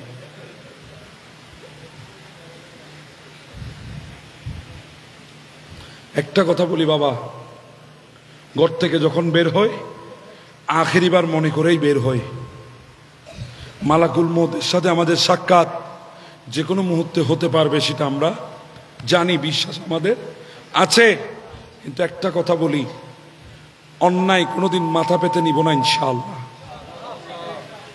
কারণ আমরা সেই হোসাইনের বিজয়ের অধ্যায় পড়েছি আমরা ইমাম গাজী শেরে বাংলার সেই আপসহীন অধ্যায় পড়েছি আমরা শহীদ মিল্লাত নূর ইসলাম ফারুকীর শাহাদাতের অধ্যায় পড়েছি আমরা ইমামে আহলে সুন্নাত ইমাম হাশেমীর দেওয়া সেই শিক্ষা নিয়ে রাজপথে নেমেছি শেরে মিল্লাতের রেখে যাওয়া আকীদার উপরে আমরা আছি খতিবে বাঙ্গালের রেখে যাওয়া আকীদার উপরে আমরা আছি আজিজুল হক আল কাদেরের রেখে যাওয়া আকীদার উপরে আমরা আছি সৈয়দ নুরুল মুনওয়ারের রেখে যাওয়া আকীদার উপরে আমরা আছি শাহজিবারির সেই আকীদার উপরে আমরা আছি আমরা শাহিন শাহ সিরিকুটের প্রতিষ্ঠিত সেই আহলে সুন্নাত ওয়াল জামাতের উলুমে জামিয়ার উপরে আমরা আছি আমাদের সামনে তলবারি আনলে তলবারি কবুল করব এরপরেও টাকার বান্ডিলের কাছে মৃত্যুর ভয়ের কাছে ঈমান এক সেকেন্ডের জন্য বিক্রি করব না অতএব ভয় লাগায় আমাদেরকে কোনো কাজ ওদিনে গাড়ি ধরে ফেলি কি ধরছি দে আমার এক জায়গায় গাড়ি ধরেছে আমার দোষ কি আমার দোষ হলো আমি নাকি মিলাদুন্নবীর পক্ষে কথা বলেছি মিলাদুন্নবীটা কোনো কিতাবে নাই সাহাবীরা করে নাই নবী করে নাই আমি বললাম তোমাদের সাবজেক্টের যে প্রশ্নটা পাল্টাই দাও নবীও করেছে সাহাবীও করেছে আমার অকাত নাই আমি পাই নাই জি বলেন না ওনারা করেছে আমি পাই নাই এখন এই কথা যখন বলবা তখন আমরা দেখাই দিব কোথায় আছে মিলাদুন্নবীটা আজকের নয় 1200 বছর ধরে 1100 বছর ধরে 1000 বছর ধরে 900 বছর ধরে 800 বছর ধরে মিলাদুন্নবীর উপরে বড় বড় আইম্মা ইকরাম কিতাব লিখে গেছে জালালউদ্দিন সুয়ুতির মতো ব্যক্তি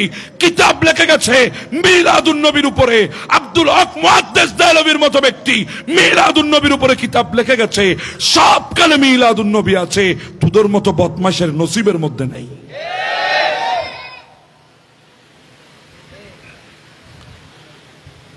তারা ষড়যন্ত্র করলো মনে আছে আপনাদের দারুন নদওয়া আবু জাহেলের নেতৃত্বে আজকের রাতে রাসূলুল্লাহকে সরিয়ে দিতে হবে দায়িত্ব দিলেন 40 জনকে কয়জনকে আমার বিষয় হিজরতের বর্ণনা 40 জনকে দায়িত্ব দিতে হবে 40 জনকে দায়িত্ব দেওয়া হলো আমার নবীকে সরিয়ে দেওয়া হবে আজকের রাতে আমার নবীর ঘরের চারিপাশে ঘিরে ফেলেছে কুফারে আরবরা নঙ্গা তলবারি হাতের মধ্যে নিয়েছে 40 জন মানুষের 80টা চোখ রাসূলের ঘরের দিকে তাকিয়ে আছে আল্লাহ বলে ওয়াকুর রব্বি আদখিলনি মুদখালা সিদিকিউ ওয়া আখরিজনি মুখরাজা সিদিকিউ ওয়াজআল লি মিন লাদুনকা সুলতানান নাসীরা আমার নবী আল্লাহর দরবারে ফরিয়াদ করে আল্লাহ শিখাই দিলেন ফরিয়াদ কিভাবে করবে আমার নবী বলে আমাকে বের করুন এখান থেকে সত্য রূপে আমাকে দাখিল করুন সত্য রূপে আমাকে দান করুন গোটা রাষ্ট্রের মর্যাদা আমার নবী ওই মক্কা থেকে বের হওয়ার হুকুম আল্লাহর তরফ থেকে নাজিল হয়েছে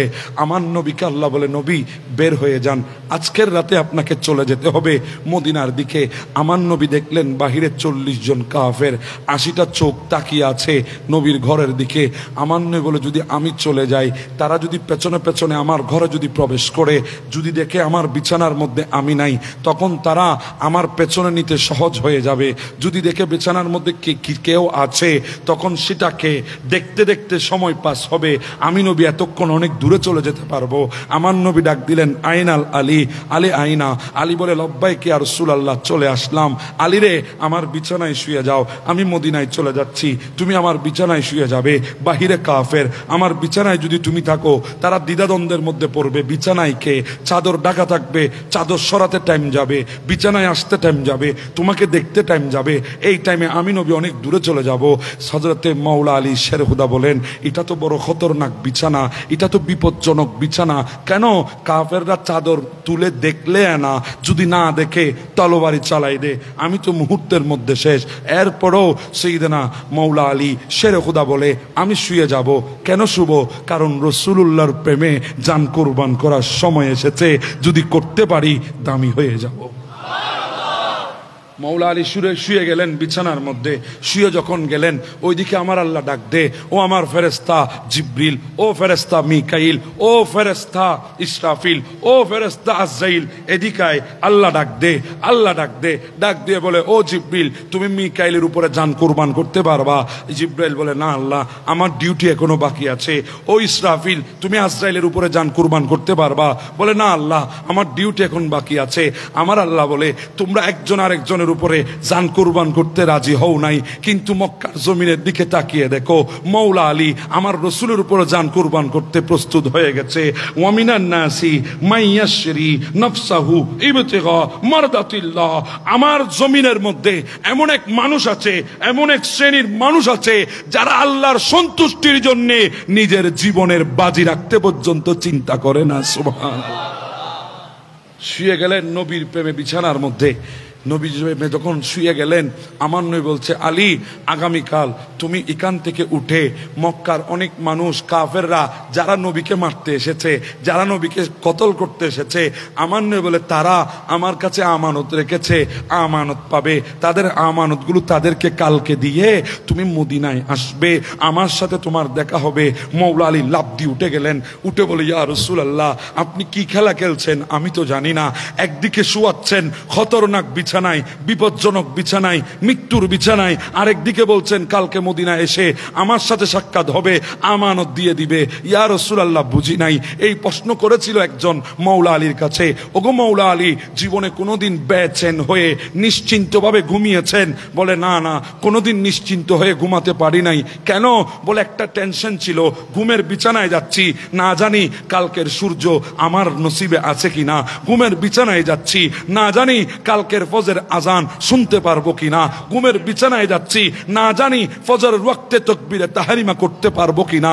এই টেনশন, এই চিন্তা, এই ভাবনা অন্তরে থাকতো। কিন্তু একটা রাত আমি বড় নিশ্চিন্ত হয়ে ঘুমিয়েছি, বেচেন হয়ে ঘুমিয়েছি। বলে, রাতটা কোন রাত? বলে, হিজরতের রাত। আমার নবী যখন আমাকে বিছানায় শোয়াইয়ে দিয়েছে, তখন ডাক দিয়ে বলে, মাওলা আলী, তুমি যেই বিছানার কথা বলছো, ওখানে না মালাকুল মউত উপস্থিত ছিল, উঠায় না সবচাইতে বিপজ্জনক বিছানা ছিল, উটাই তো শাহাদাতের বিছানা ছিল। বলে, হ্যাঁ ছিল। এটা আমি মনে করেছিলাম যখন মুস্তাফা বলেছে, আলী আমানত দিবা, আমার সাথে কালকে দেখাও হবে মদিনায়। এই কথা যখন বলেছে, আমি বুঝে গেলাম অন্যান্য দিন আজরাইল আসতে পারলেও আজকে আসতে পারবে না, কারণ আমার জানের জিম্মাদারি রাসূলুল্লাহ উঠায় নিয়েছে। রসুল যখন বলেছে আলী মদিনায় যাবে, যতক্ষণ মদিনায় যাবে না আলীর কাছে আজরাইল আসবে না, আমি বুঝে গেলাম। মাওলা আলী শুয়ে গেলেন। আমার আল্লাহ ডাক দিয়ে বলেন, ও জিবরিল, যা আমার আলীর কাছে চলে যা। মাওলা আলীর কাছে চলে আসলো। জিবরিল ডাক দিয়ে বলে, ফাকানা জিবরিলু ইনদা রাসি ওয়া মিকাইলু ইনদা রিজলাইহি। আল্লাহ জিবরিলকে পাঠালেন, মিকাইলকে পাঠালেন। জিবরিল মাওলা আলীর মাথার কিনারে, মিকাইল মাওলা আলীর পায়ের কিনারে দাঁড়িয়ে দাঁড়িয়ে মাওলা আলীকে পাহারা দিয়েছে। শুধু তাই না, আরো বলেছেন, ও মাওলা আলী, ইউবাহি আল্লাহু বিকাল মালাইকা। ও আলী, এমন কি করেছো, এমন কি কাজ করেছো, রাসূলুল্লাহর প্রেমে যখন বিছানায় শুয়ে গেছো, আমার আল্লাহ এত বেশি খুশি হয়েছে, আসমানের ফেরেশতা নিয়ে তোমার জিকির করতেছে। আমার নবী বের হবে, দেখে 80টা চোখ। কয়টা চোখ? 80টা চোখ। আমার নবী বলে, আল্লাহ কিভাবে বের হয়? 40 জন। 80টা চোখ। আমার আল্লাহ বলে বের হয়ে যান। কিভাবে? বলে বালি দেখছেন না? দেখছি। নেন এক মুঠো বালি, নিলাম, মারেন। আল্লাহ যদি বালি মারি 2 জনের চোখে যাবে, অথবা 4 জনের চোখে যাবে, হয় 8 চোখে, না হয় 10 চোখে যাবে। আল্লাহ চোখ কিন্তু 80টা। আল্লাহ বলে চিন্তা করবেন না, ওয়ামা রমাইতা ইদ রমাইতা ওয়ালাকিন্নাল্লাহ রমা। আপনি যখন মারবেন আমি আল্লাহ চোখে চোখে পৌঁছাইয়ে দেব। সবাই তাকিয়ে আছে, আমার নবী বালি মেরে চলে গেছে, কেউ নবীকে দেখে নাই। শয়তান এসে বলে, ও কুফারে আরব, তোরা দাঁড়িয়ে আছিস বলদের মতো, আর তোদের সামনে দিয়ে রাসূলুল্লাহ চলে গেছে। বলে কিভাবে সম্ভব? আমরা তো চোখ খোলা রেখে দাঁড়িয়ে আছি, 1 সেকেন্ডের জন্য চোখের পাতা পর্যন্ত ফেলি নাই। বলে ফেলস নাই, ঠিক আছে, বালি তো লেগে গেছে চোখে, মাথায় হাত দিয়ে দেখ, সবার মাথার মধ্যে বালি আছে। হাত দিয়ে দেখে সবার মাথার মধ্যে বালি। সেদিন তাদের চোখ খোলা ছিল, রাসূলুল্লাহ চলে গেছে, এরপরেও দেখে নাই। ও বাবারা, কেমন করে বুঝাইতাম? ওইটা ছিল 40 জন কাফের। তাদের উত্তরসূরি তো আজকে 2024 সালেও আমাদের বাংলাদেশে আছে, যারা বলে মদিনায় যাবে না, রসুল জিন্দা নাই, রসুলকে দেখা যায় না, রসুল দেখতে পারে না, রসুল মরে গেছে, মাটির সাথে মিশে গেছে। আমি বলতে চাই বাবা, তোদের 14 গোষ্ঠী রসুলের হায়াতে জিন্দেগিতে রসুল তাদের সামনে চলে গেছে, তারা রসুলকে দেখে নাই, কারণ চোখের মধ্যে বালি লেগেছে। ওই বালি এখনো তোদের চোখেও আছে, তোরা কিভাবে রসুল দেখবি? আর আমরা রসুল দেখি, কারণ আমাদের চোখের মধ্যে বালি নাই।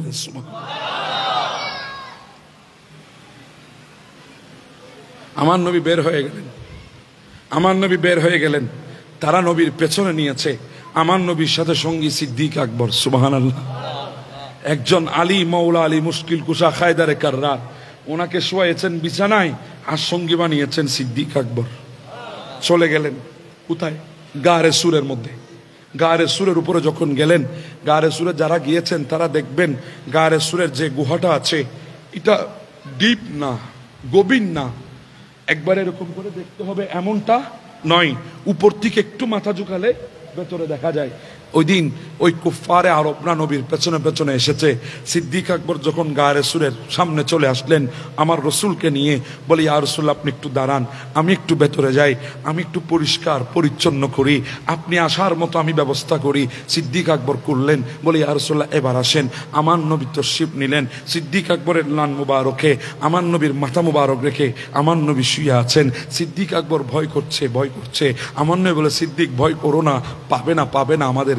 সিদ্দিক, কেন ভয় করছো?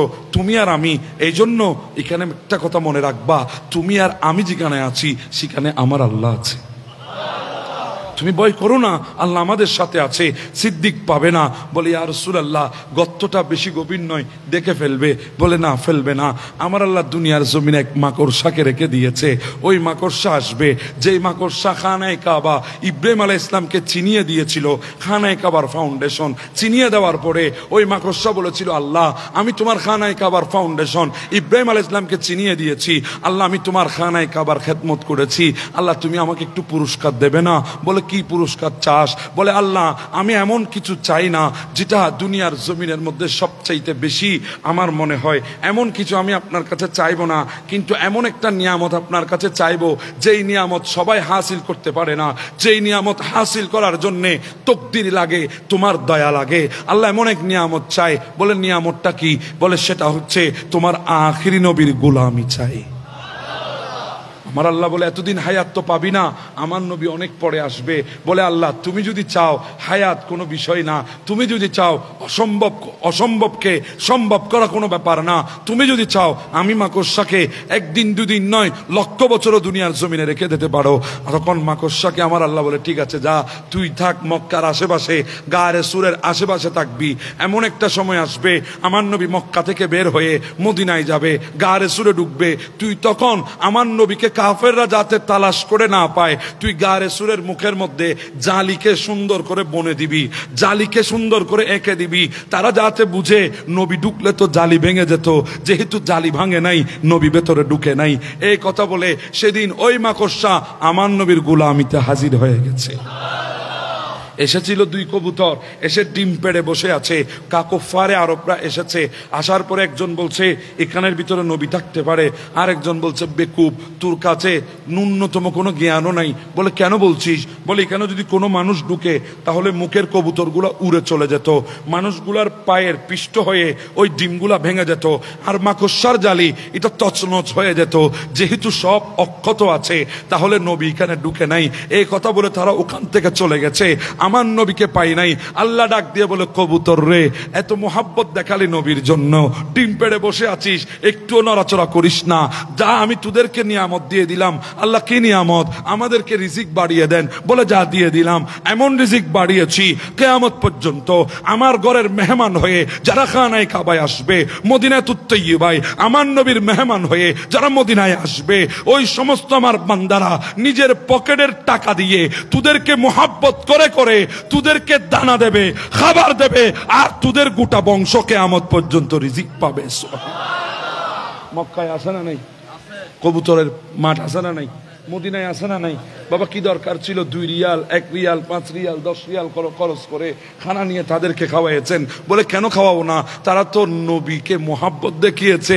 আমার নবীকে যে মোহাব্বত দেখিয়েছে আমরাও তাকে মোহাব্বত করি। আমার নবী 3 দিন ছিলেন। কয়দিন? 3 দিন। 3 দিন আমার নবী অবস্থান করেছেন। 3 দিন অবস্থান করে নবী ওখান থেকে বের হয়েছেন। অসুবিধা হয় আপনাদের?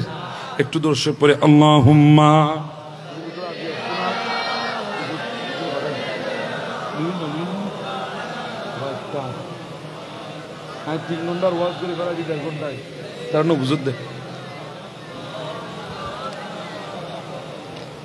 আল্লাহ আমাদেরকে বোঝার তৌফিক দান করুক। ওবা আয় 3 ঘন্টার ওয়াজ 1.5 ঘন্টায় করে ফেলায়। তারা হদ্দা হদ্দু ওয়াজ গুজ্জে ওরে মাত্র 1.5 ঘন্টা না, 3 ঘন্টার কথা কই ফেলে দিয়ে না বুঝত। আল্লাহ তারার উজুর আনিবের তৌফিক দক, উজুর তো আইবের তৌফিক হোক। বলছিলাম আমার নবী বের হয়েছেন। ও ভাই আইন নজরে আইন না, মাশাআল্লাহ। আল্লাহ আজকের মাহফিলের অন্যতম আলোচক আমার ভাইজান হাফেজ মাওলানা মুফতি আল্লামা মাসুদ হোসেন মাসুদ রেজভী আল কাদরি, আল্লাহ ওনাকে তশরিফ আওয়ারি করার তৌফিক দান করে দিক। এরপরে আমার ভাই আপনাদের সবারই সুপরিচিত বারিয়া দরবারের উজ্জ্বল নক্ষত্র আল্লামা শহীদুল বারী সাহেব তশরিফ আনবেন। আল্লাহ আল্লাহ ওনাকেও শোনার তৌফিক আপনাদেরকে দান করুক। দরকার আছে না নাই? তো বলছিলাম নবী বের হয়েছেন গারে সোর থেকে। কোথায় যাবেন? জি বলেন না, মদিনায় যাবেন। নবী বের হয়েছেন, রাস্তা দিয়ে নবী চলছেন, রাস্তা দিয়ে নবী হাঁটছেন। আমার নবী যখন পাথরের উপরে কদম লাগায়, ওই পাথরটা মোমের মতো গলে আমার নবীর চুমু খাওয়া আরম্ভ করে দিয়েছে। পাথরের উপর নবীর পায়ের নকশা, কদমের নকশা বসা আরম্ভ করেছে। পাথরের উপর নবীর নকশা বসেছে। এমন পাথর চট্টগ্রামের ওই কদম মুবারকে আছে না নাই? নারায়ণগঞ্জে ওই কদম রসুল আছে না নাই? আল্লাহ আমাদের জন্য দেখে দিয়েছে। নবীর কদম তো দেখলি না, আমার নবীর কদম যেই পাথর চুমু খেয়েছে ওই পাথরটাকে একটু দেখে নে। আছে না নাই? পায়ের নকশা বসে গেছে। তা আজকে অনেক ভাইয়েরা না বুঝে বলে কিতাবও লিখেছে, শুধু বলে না, কিতাবও লিখেছে নবী আমার মতো দুষে গুণে ভরা, রক্তে মাংসে গড়া। নাউজুবিল্লাহ বলেন। তা আমি তাদেরকে বলি, ভাই নবী যদি তোমার মতো হয় তাহলে একটা কথা জানতে চাই, বলতে চাই, সেটা কি? নবী হিজরতের দিন যখন মদিনায় যায়, পাথরের উপরে কদম রাখে, নবীর পায়ের নকশা বসে যায়। তুমি একটা পাথর লই, কদম বাদ দাও, কয়েকবার মাথা মারিয়ে দেখিও, মাথার নকশা পাথরে বসেনি। মাথার নকশা পাথরে না বসলেও পাথরের নকশা কিন্তু মাথায় বসবে। কথা বলেন ঠিক না? হায় আল্লাহ, নবী আমার মতো হয় কিভাবে? আরে আমার নবীর মতো আল্লাহ তো কোন নবী বানায় নাই, তো উম্মত কিভাবে নবীর মতো হয়? আল্লাহ যেখানে দ্বিতীয় বানায় নাই, আল্লাহ যেখানে মিসাল বানায় নাই, সেখানে রসুলের মিসাল আমরা কিভাবে হই? আমার নবী রওনা শুরু। সিদ্দিক আকবর বলে, ইয়া রাসূলুল্লাহ থামেন, একটু রুকে যান। আমার নবী বলে, কেন রে সিদ্দিক? বলি ইয়া রাসূলুল্লাহ দেখেন পাথরের উপরে আপনার নকশা বসে যাচ্ছে। রসুল শুনেছি মাটির উপরে যদি পানি পড়ে, ওই মাটির উপরে যদি কেউ হাঁটে সেখানে নকশা বসে, এখানে দেখছি পাথরের উপরে নকশা বসতেছে। ইয়া রাসূলুল্লাহ এভাবে যদি যায় কাফেররা বুঝে ফেলবে আমরা এই রাস্তা ধরে গিয়েছি।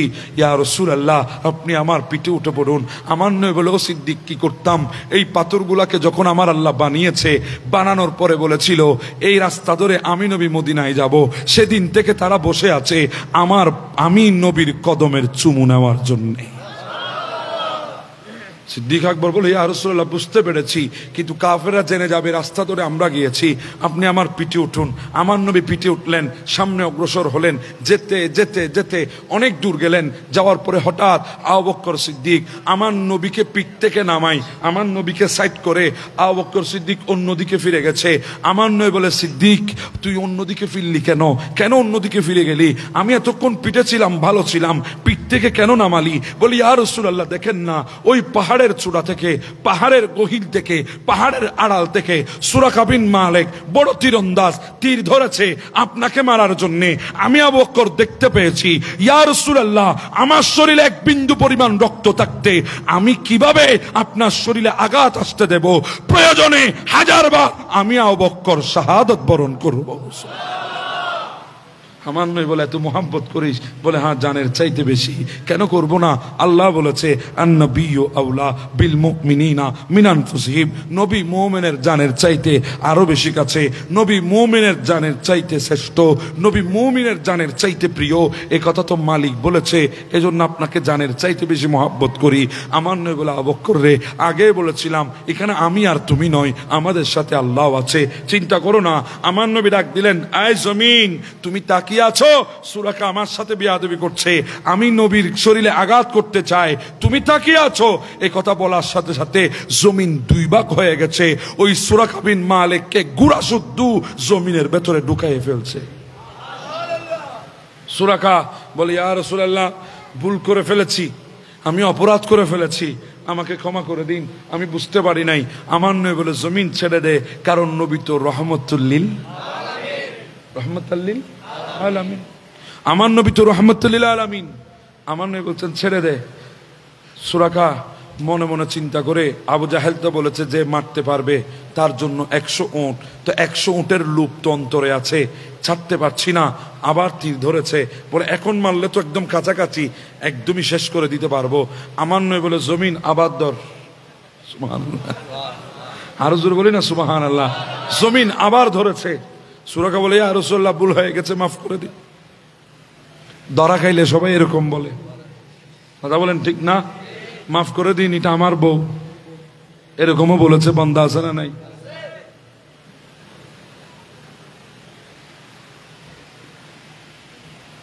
আমার নয় সুরাকা ইয়া রাসূলুল্লাহ মাফ করে দিন, আমার নয় ছেড়ে দে। ছেড়ে দিল। সুরাকা বলে 100 উট। কয়শো উট? আবার ধরেছে। আমার নবী বলে আবার ধর, আবার ধরেছে। সুরাকা বলে ইয়া রাসূলুল্লাহ বুঝে গেলাম, জেনে গেলাম, প্রমাণ পেয়ে গেলাম, হাজার চেষ্টা করলেও আপনার শরীরে আঘাত করতে পারবো না। কেন? আপনাকে হেফাজত তো লা ইলাহা ইল্লাল্লাহ করছে, আমি আপনাকে আঘাত করতে পারবো না। রসুল যান, আপনি চলে যান, আপনি চলে যান, আমি আপনাকে আঘাত করব না, আপনার খেদমত করব। কিভাবে? ওই কাফেররা যদি আসে বলবো এই রাস্তা ধরে রসুল যায় নাই, রসুল অন্য রাস্তা দিয়ে গিয়েছে। আমার নবী চলে গেলেন। যেতে যেতে অনেক দূর যাওয়ার পরে আবু বকর সিদ্দিক রাদিয়াল্লাহু তাআলা বলে ইয়া রাসূলুল্লাহ ক্ষুধা লেগেছে, অনেক দূরতে আসলাম, তৃষ্ণা লেগেছে, ইয়া রাসূলুল্লাহ আর পারছি না। আমার নবী আশেপাশে তাকালেন, দেখছে অনেক দূরে একটা ঘর দেখা যায়। আমার নবী বলে চলো ওই ঘরের মধ্যে গিয়ে দেখি, তারা আমাদেরকে যদি কিছু মেহমানদারি করে তাহলে আমাদের ক্ষুধা নিবারণ হবে। আমার নবী গেলেন। আমার নবী গিয়ে বলে আবু বকর যাও গিয়ে জিজ্ঞাসা করে কেউ আছেনি, আমাদেরকে মেহমান বানাবেনি, আমাদেরকে মেহমান হিসাবে কবুল করবেনি। তখন সিদ্দিক আকবর গেলেন, গিয়ে দেখছে ওখানে একজন মহিলা আছে, ওই মহিলার নাম হচ্ছে উম্মে মাহবদ। ওগো উম্মে মাহবদ, আমরা বড় মুসাফির মানুষ, অনেক দূর থেকে এসেছি, একটু আমাদেরকে মেহমানদারি করবা, একটু আমাদেরকে কিছু দিবা। ওই উম্মে মাহবত মহিলা বলে, আমার ঘরে তো কোনো পুরুষ নাই, আমার স্বামী নাই, আমার স্বামী তো ছাগলের পাল নিয়ে চারণভূমিতে গেছে ছাগল চড়ানোর জন্যে, আমার ঘরে আপনাদেরকে দেওয়ার মতো কিছু নাই, কোত্থেকে কি দেব? এই কথা শুনে আবু বকর সিদ্দিক মন ছোট করে নবীর কাছে আসলেন। আমার নবী বলে, আবু বকর রে, তার ঘরে কিছু না থাকলে কি হবে? উঠানের মধ্যে একটা ছাগল দেখা যায়, গিয়ে তাকে বলো এই ছাগলের দুধ হলেও আমাদেরকে দেওয়ার জন্যে। আবু বকর সিদ্দিক গেলেন, গিয়ে বলে, উম্মে মাহবত, তুমি তো বলেছো ছাগল সবাই চলে গেছে, একটা ছাগল তো দেখা যায়, একটু দুধ হলে দাও না। তখন উম্মে মাহবত বলে, হাই আফসোস, এই ছাগল তো জন্মের পরে কোনোদিন দুধ দেয় নাই, রোগা ছাগল, অসুস্থ ছাগল, সে কখন মরবে অপেক্ষা করতেছে, শরীরে গোশত মাংস কিছুই নাই, শুধু চামড়াটার সাথে হাড্ডিটা আছে, সে অসুস্থ বলে তার অন্যান্য জাতি ভাইদের সাথে চারণভূমিতে যেতে পারে নাই, এখানে বেঁধে রেখেছি, আর আপনারা বলছেন সেখান থেকে আপনারা দুধ পাবেন। এই কথা শুনে আবু বকর সিদ্দিক আমার নবীকে এসে বললেন, আমার নবী বলে, আবু বকর গিয়ে বলো সে অনুমতি দেওয়ার মালিক, দুধ বের করার মালিক আমি নবী। আবু বকর গিয়ে বললেন, ও উম্মে মাহবত, তোমার যদি আপত্তি না থাকে, তুমি তো বলছো ছাগলের দুধ দেয় নাই কোনোদিন, ঠিক আছে অসুবিধা নাই, তুমি অনুমতি দাও, যেহেতু তোমার ছাগল দুধ বের করব আমরা। এই কথা যখন বললেন, বলে হ্যাঁ ঠিক আছে যান, যদি পারেন চেষ্টা করে দেখেন। বলে একটা বালতি টালতি দাও। তখন ওই উম্মে মাহবত বিরাট এক গামলা লই আইছে। এই আবু বকর সিদ্দিক মনে মনে চিন্তা করে, একদিকে বলছো দুধ দেয় নাই জীবনে, আবার এনেছো তো এনেছো বিরাট এক গামলা, দুধ যাতে ন দেব মারি ডাড়ি আনি দিতে তোর গামলাকে খিলে ইচ্ছে দে। আবু বকর সিদ্দিক বলে, ঠিক আছে অসুবিধা নেই, দিয়েছ যখন নিয়ে যায়। নিয়ে গেলেন আমার নবীর দরবারে। আমার নবী বলে, আবু বকর কি দিয়েছে? বলে, আসলে বিরাট এক গামলা। নবী বলে, চিন্তা করো না, যাও ছাগলের স্তনের নিচে বসিয়ে দাও, যাও ছাগলের উলানের নিচে বসিয়ে দাও। আমরা তো দুধ দহন করি, কত তেল টেল হাতে মেখে, কত টানা টানি, আধা বালতি দুধ বের করতে কেয়ামতই যায়, কতজনে গলার ওইদিকে যায়, হুলকুমের মধ্যে ডলতেছে, আদর করতেছে, একটু দুধ হইলে দে, একটু দুধ হইলে দে, একটু দুধ হইলে দে, এরপরে সে দেয় না। আর আমার নবীর টানাটানি নাই, নবী গিয়ে নবুয়তের হাত ওই ছাগলের উলানের মধ্যে লাগিয়ে দিয়েছে, ওখান থেকে দুধ এমন ভাবে বের হওয়া শুরু করেছে, যতক্ষণ গামলা ফুল হয় নাই, ফিল আপ হয় নাই, ভর্তি হয় নাই, ততক্ষণ দুধ আসতে থেকেছে, আসতে। গামলা ভরপুর, নবী খেয়েছেন। আমার নবী বিদ্যুৎ আর ভাই দন তো আইসি তো তুই বলছো না কর, তুই তারা ন জানাই সিরিয়া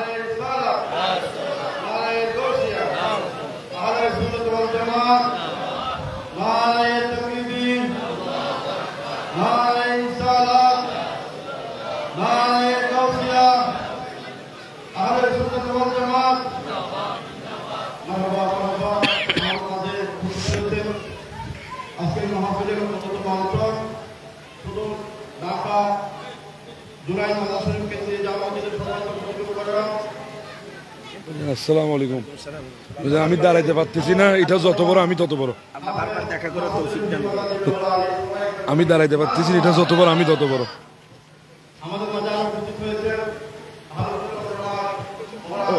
খাওয়া দাওয়া করছি, এটা একদম আমার সাইজের, এটা আমার জন্য বানাইছে। এগুলো তো গরম ভাই, এগুলোতে বসা যায় না, এটা বেটার। শরীরের কন্ডিশন খুব খারাপ, মানে ঢাকা এয়ারপোর্টে যখন তখন 103 ডিগ্রি জ্বর আমার, এখন সবাই বলি অন্তরের যত শক্তি আছে, শরীরের যত তাকত আছে, সবাই বলি মারহাবা। আল্লাহ আমার ভাইয়ের তশরিফ আবারকে কবুল করুক, আল্লাহ ভাইয়ের কথাগুলো আমাদেরকে শোনার তৌফিক দান করুক। আমি আমার কথাটা বলে শেষ করছি, মনোযোগ আছে আপনাদের? দুধ বের হয়েছে, নবী নিজে খেয়েছেন, সিদ্দিক আকবরকে খাওয়াইছেন, সুবহানাল্লাহ। বাকি দুধগুলা উম্মে মাহবতকে দিয়ে আমার নবী বের হয়ে গেছেন। আমার নবী বের হয়ে চলে গেলেন। এইদিকে সন্ধ্যা আসলো, আবু মাহবত অর্থাৎ উম্মে মাহবতের স্বামী আবু মাহবত ঘরে আসলো ছাগলের পাল নিয়ে। এসে পা রাখতেই দেখে বিরাট দুধের গামলা, গামলা ভর্তি দুধ। উম্মে মাহবত বলে, ও স্বামী দেখেন আজকে কতগুলা দুধ পেয়েছি। আবু মাহবত বলে, কিভাবে? আমার গোটা ছাগল দুধ দিলেও তো এতগুলা দুধ হবে না, তুমি এই দুধ কোত্থেকে পেয়েছো? বলে ওই ছাগল থেকে। আবু মাহবুদ বলে, উম্মে মাহবুদ, আমার সাথে এতক্ষণে তুমি একটু মস্কারি করছো, দুষ্টুমি করছো, কৌতুক করছো, আমাকে একটু তুমি হাসাচ্ছ। বলে না না, সত্যি ওই ছাগল থেকে পেয়েছি। কিভাবে পেয়েছো? এই ছাগল তো জীবনে কোনোদিন দুধ দেয় নাই। বলে দেয় নাই, এটা সত্য। তাহলে কিভাবে বের হয়েছে? বলে আমি তো বের করি নাই, এমন এক জাত বের করেছে যার চেহারা দেখে মনে হয়েছে যেটা কেউ পারে না তিনি সেটাই পারে। বলে তার নাম কি? বলে হায় আল্লাহ, আমি তো তার নাম জিজ্ঞাসা করি নাই। কোত্থেকে এসেছে? হায় আল্লাহ, আমি তো সেটাও জিজ্ঞাসা করি নাই। কোথায় যাবে? হায় আল্লাহ, আমি তো সেটাও জিজ্ঞাসা করি নাই। তাহলে একটু আমাকে কিভাবে বলবে, তার পরিচয় কিভাবে দিবে? ও স্বামী আবু মাহবুদ, আমি আপনাকে পরিচয় দিতে পারি, কারণ ওই জাতের হোসন আমি আপনার সামনে বর্ণনা করতে পারবো। তার চেহারা কিরকম ছিল, তার শরীর কিরকম ছিল, তার কথাবার্তা কিরকম ছিল, তার চাল চলন কিরকম ছিল। বলে হ্যাঁ, একটু বলো না। বলে ওনার চেহারাটা এত নূরানি ছিল, এত নূরানি ছিল, দিনের বেলায় চাঁদ যত বড় হোক, দিনের বেলায় সূর্যের সামনে চাঁদের পাওয়ার যত বেশি হোক, এরপরও চাঁদকে দেখা যায় না। কিন্তু আমি আজকে এমন এক চাঁদকে দেখেছি দিনের বেলায় যার তজল্লিতে সূর্য পর্যন্ত হার মেনে গেছে।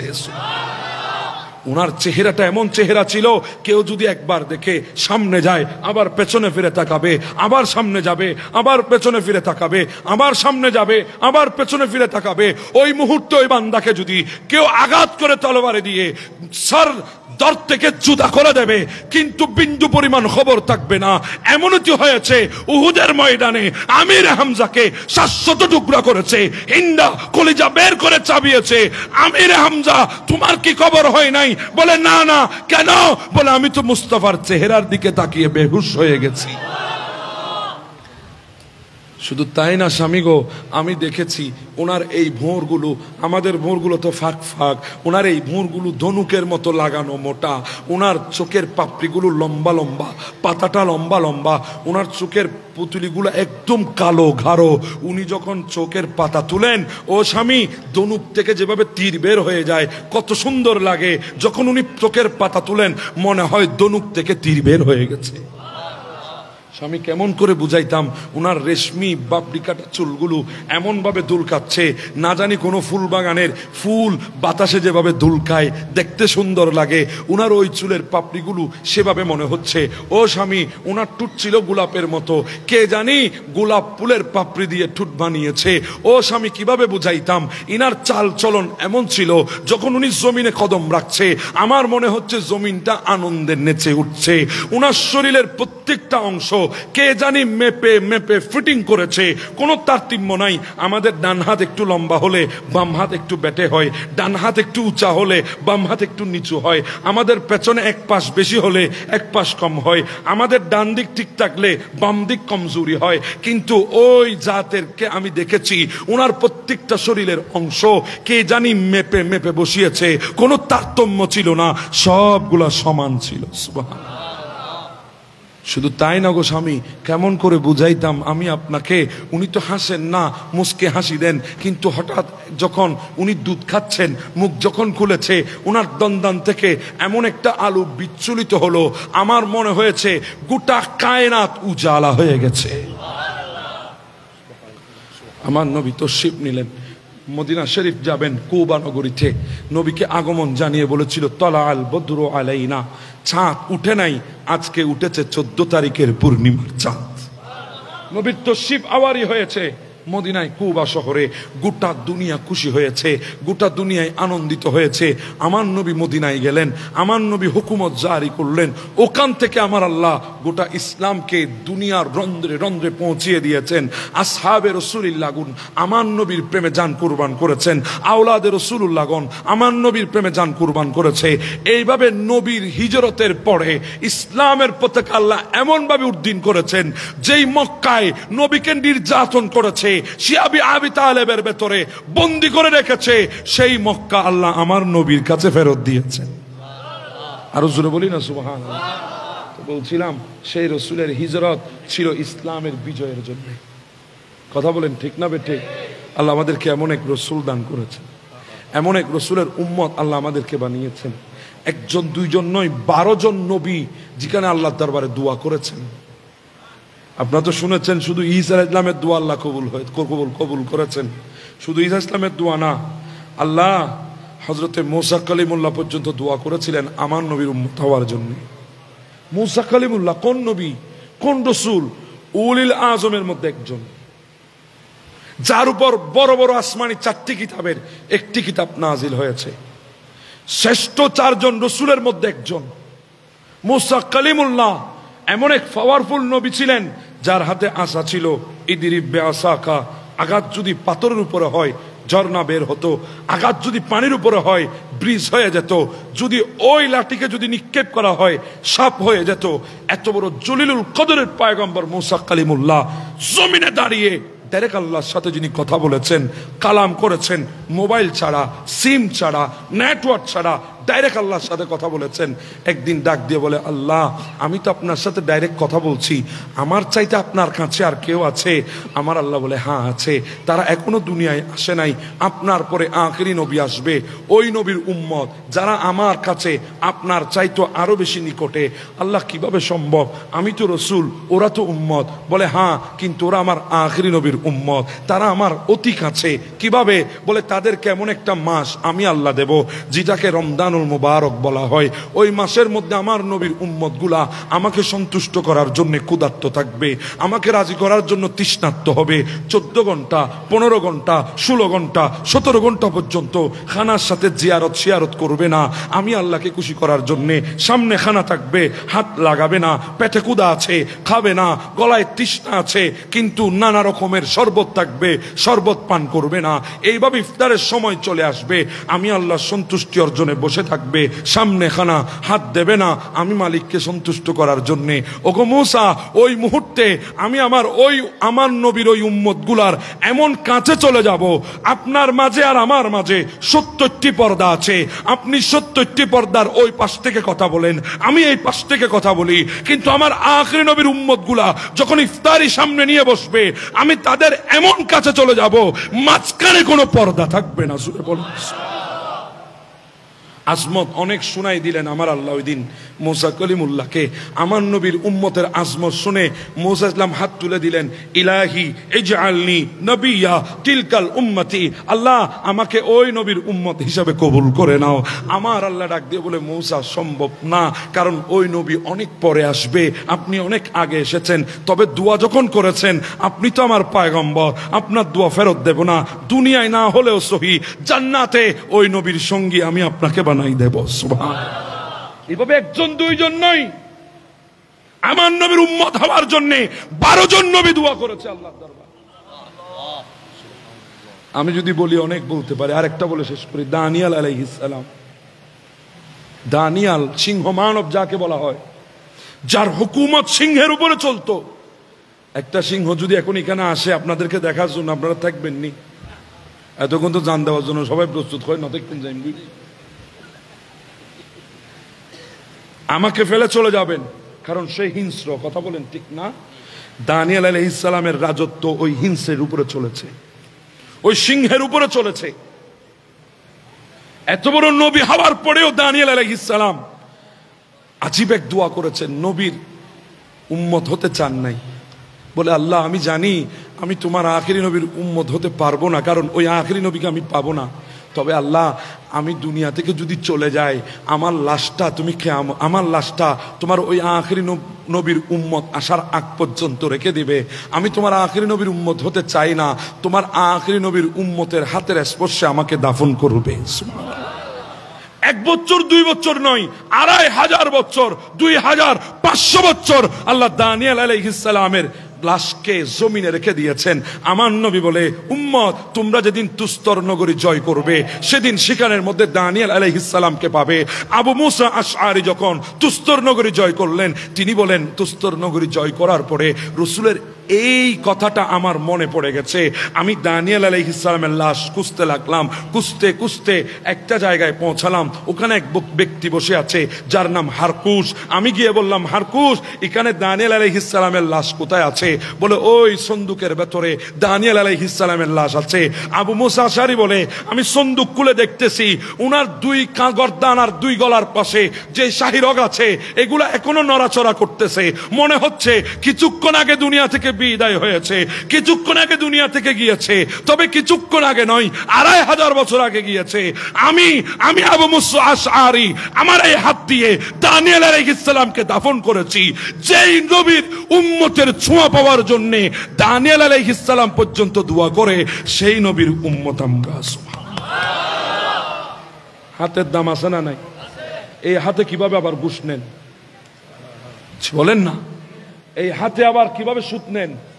এই হাতে মানুষের রক্ত কিভাবে ছড়ান? এই হাতে মানুষের উপর জুলুম কিভাবে করেন? এই হাতে মানুষের রক্ত জড়িয়ে মিলাদুন নবীতে মানুষ হত্যা করেন। এই হাতে আল্লাহর ঘর মসজিদে কিভাবে জুতা নিক্ষেপ করেন? এটা তো এমন নবীর উম্মতের হাত যে হাতের ছোঁয়া পাওয়ার জন্য দানিয়েল আলাইহিস সালাম দোয়া করেছে। দানিয়েল আলাইহিস সালাম আল্লাহর দরবারে ফরিয়াদ করেছে। এমন নবীর উম্মত যার স্পর্শে এসে হাতের দামও বেড়ে গেছে। জোরে বলেন না সুবহানাল্লাহ। হ্যাঁ, আমি বলেছিলাম প্রথমে, নবীর আগমনের খুশি উদযাপন করার মতো অকাত আমাদের নেই, যোগ্যতা নাই। যেখানে নবীর তারিফ আল্লাহ করেছেন, নবীর প্রশংসা আম্বিয়া ইকরাম করেছেন, সেখানে আমাদের যোগ্যতা নাই, কোয়ালিটি নাই, আমাদের তাকত হিম্মত কিছুই নাই সেই নবীর তারিফ, প্রশংসা, জিকির করা, মিলাদ করা। কিন্তু আমরা মিলাদুন নবী করছি, নবীর প্রশংসা করার মতো যোগ্যতা নাই। আমি আমাকে ফিরে পেয়েছি 12ই রবিউল আউয়ালে, আমি আমার অস্তিত্ব খুঁজে পেয়েছি 12ই রবিউল আউয়ালে। কুনতুম খায়রা উম্মতিনের সার্টিফিকেট পেয়েছি 12ই রবিউল আউয়ালের মাধ্যমে। এই জন্য আমি আমাকে খুঁজে পাওয়ার শকর মিলাদুন নবীতে করছি। জোরে বলেন সুবহান আল্লাহ। আমাদেরকে শকর, তারিফ, প্রশংসা সেই রসুলের করার আজীবন তৌফিক দান করে দিক, আমিন। আজকের ভাইয়েরা যা অক্লান্ত পরিশ্রম করে মাহফিল সাজিয়েছেন, নামও তোহফায়ে মুহাম্মদী যুব সংঘ, আল্লাহ তাদেরকে রসুলের তোহফা আজীবন দিতে থাকেন, আমিন বলেন না। এই মাহফিল প্রত্যেক বছর হোক। আপনারা চান তো? কারা কারা চান না হাত তুলে দেখান। ওই বেগুন রিভিউ দিয়ে বুঝি দি, তাহলে এবার বুঝিয়ে হাত তুললুন। কারা কারা এই মাহফিল চান 2 হাত তুলে দেখান।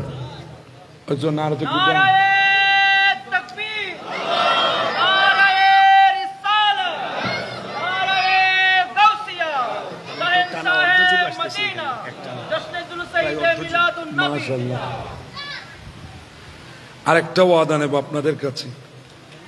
আপনারা জানেন আহলে সুন্নাত ওয়াল জামাত এখন ভিন্ন নাই, অভিন্ন নাই, সবাই এক। কথা বলেন ঠিক না বে ঠিক? আওয়াজ বলেন ঠিক কি না? আমাদের লাভ হয়েছে এই স্বাধীনতা পেয়ে, আমাদের লাভ হয়েছে এই স্বাধীনতা পেয়ে। আমাদের ভেতরে রসুল করিমের ইশক মুহাব্বতের জাগরণ সৃষ্টি হয়েছে। আমরা সবাই এখন এক প্ল্যাটফর্মে। এখন যদি আগামী সুন্নিয়ত প্রতিষ্ঠা করার জন্যে আহলে সুন্নাত ওয়াল জামাতের পক্ষ থেকে যদি কোনো কর্মসূচির ঘোষণা আপনাদের কানে আসে, আপনারা রাজপথের নামতে প্রস্তুত আছেন না নাই? হাত তুলে আমাকে দেখান, হাত তুলে বলেন আসি না নাই? আল্লাহ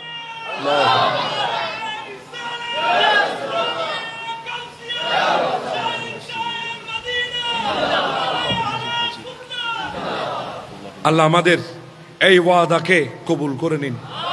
সুন্নিয়তের খাতিরে আল্লাহ আমাদেরকে শহীদ হিসাবে কবুল করে নিন।